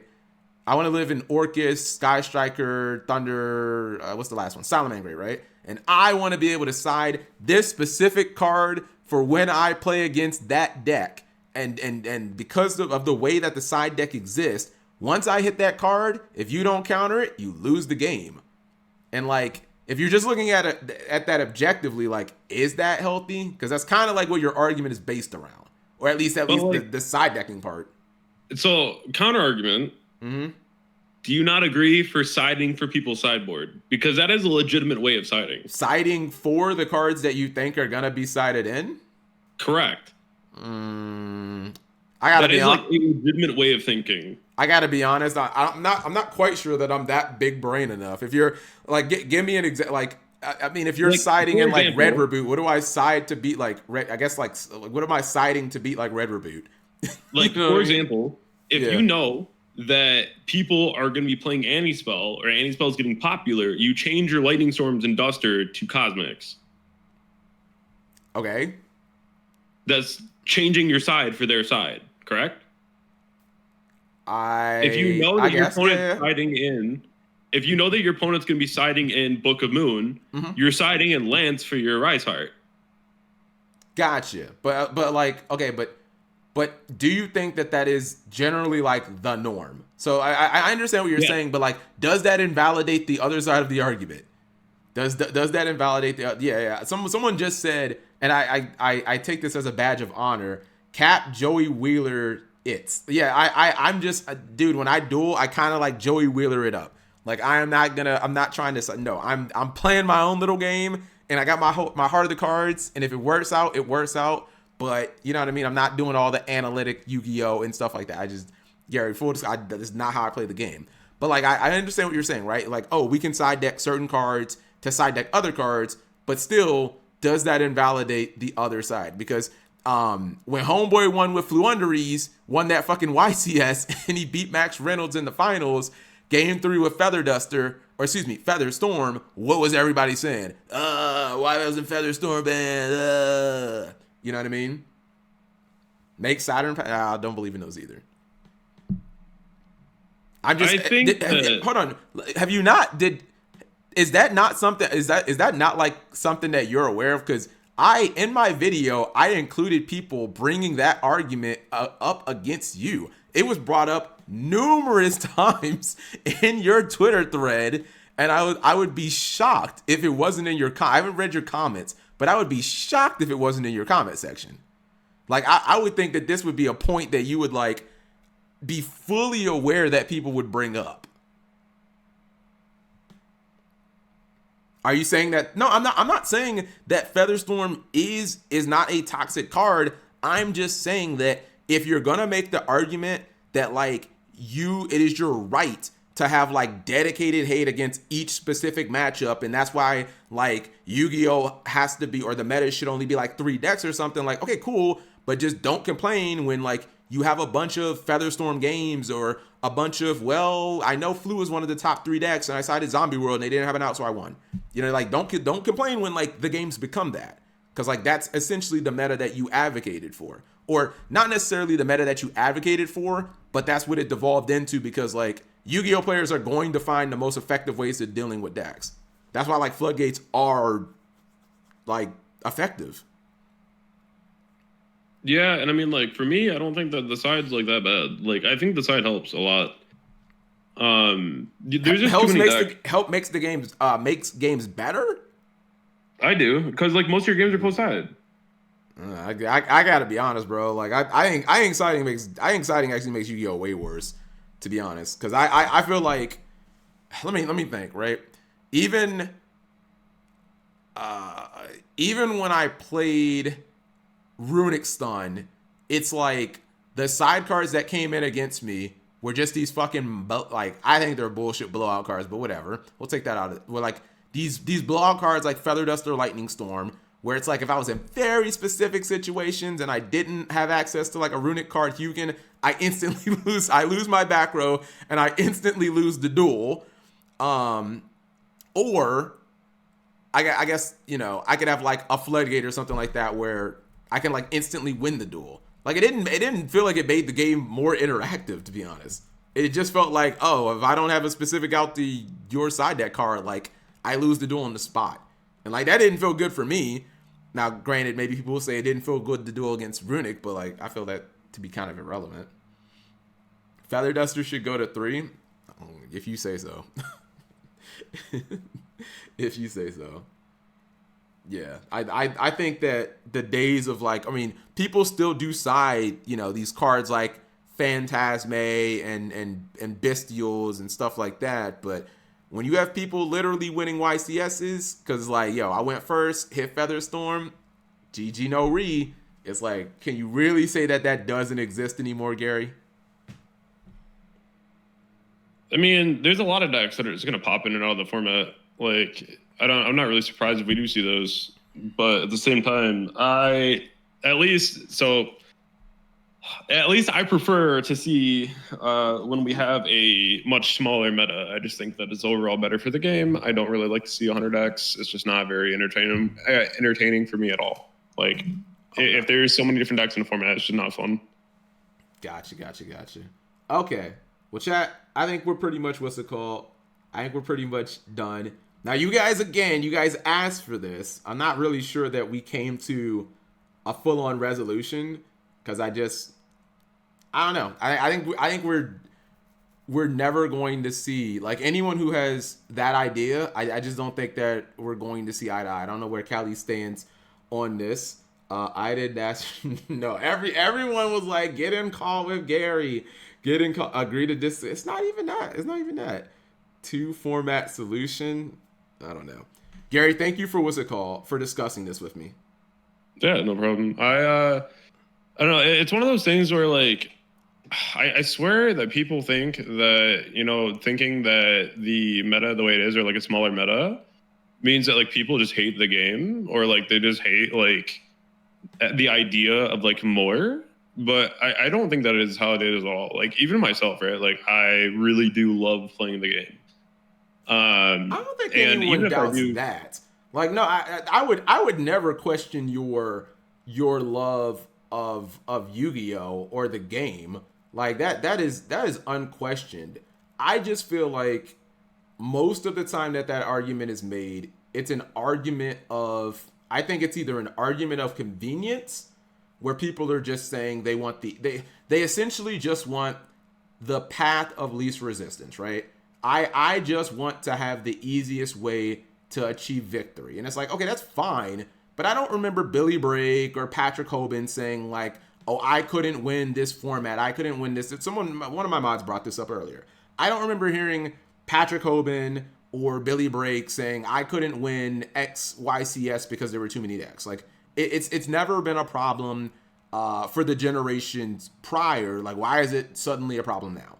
You know what I mean? And I feel like it's weird because diversity amongst decks is, when you look at the most popular formats historically, like GOAT and Edison, it is widely celebrated. You know what I mean? There's no such thing as too many decks in Edison format. But for modern Yu-Gi-Oh!, it's somehow a problem, and it somehow has made the game worse. And those two things just don't make any sense to me. Let alone the whole side decking issue, which, again, I think the side deck, like, it used to be a healthy thing. Now I don't think it's, like, super healthy, because the side deck cards are just, like, too strong. You know what I mean?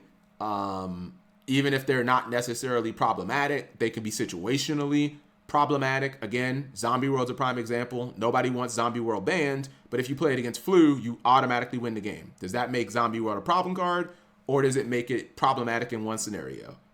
So, yeah, that's just, I can't think of any reasons that aren't tied specifically to how a player feels, Gary, as to why a wide open meta is objectively worse than a closed one. Like, if you told me, Cap G, I have empirical data that proves that the best player doesn't win, and these are the exact statistics, like, I'd be like, oh, okay, that's cool. We got some numbers. But, like, when it's just all what I feel like, all right, well, what's it called? Facts don't care about. I mean, I've always been big on that. Come on, chat. You guys know. Not to be, what's it called? Not to be like an asshole or anything, Gary. So. No, yeah, it's interesting. I don't know. I get a lot of hate for like the things that I say about that, but I mean, it's just like coming from a very competitive standpoint, and this is where I'm at and how I view the game. So like, I don't know. I guess it's just different for everyone.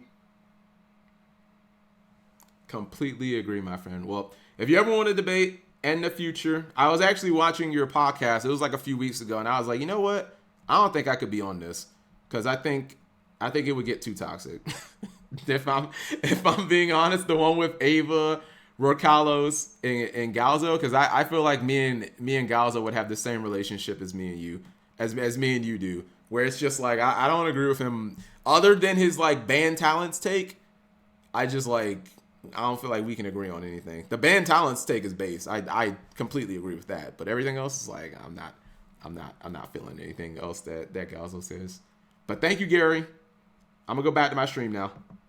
Okay. All right. Have a good night. Have a good one. You too. This will be entertaining as hell, though. Well, Twitch chat, you guys can't complain. You guys can't complain about a discussion. Actually, hold on for a second. You guys can't complain about a discussion being had when you guys were the ones who. Yeah, this is about exactly what I thought would happen.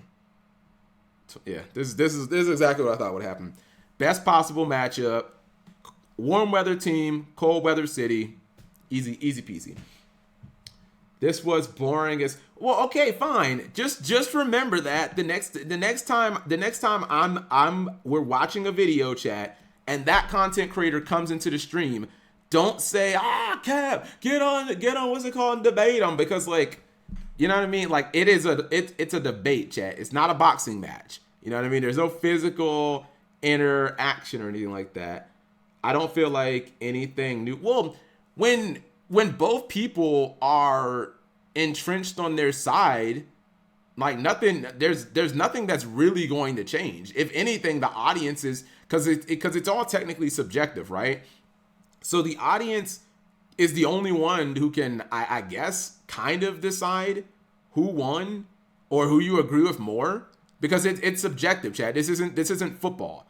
You know what I mean? I hate to say this, chat, but a debate is closer to figure skating than it is like football. There's no definitive way to say you got a point or you got a point. It's all subjective.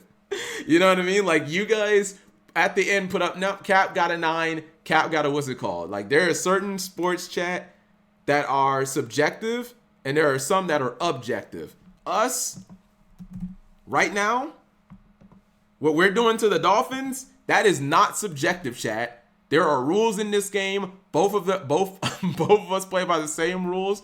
Both have equal opportunity, and we are just kicking their ass. That's not very subjective. But in a game and like figure skating, there's no way to say who the better figure skater is. So you have to have judges. So we all lose. That is some. I'm not gonna say that, man. It's 2024. You get canceled for saying that, Dolan. Now, when I was your age, we could say that a lot, but now you can't say that anymore.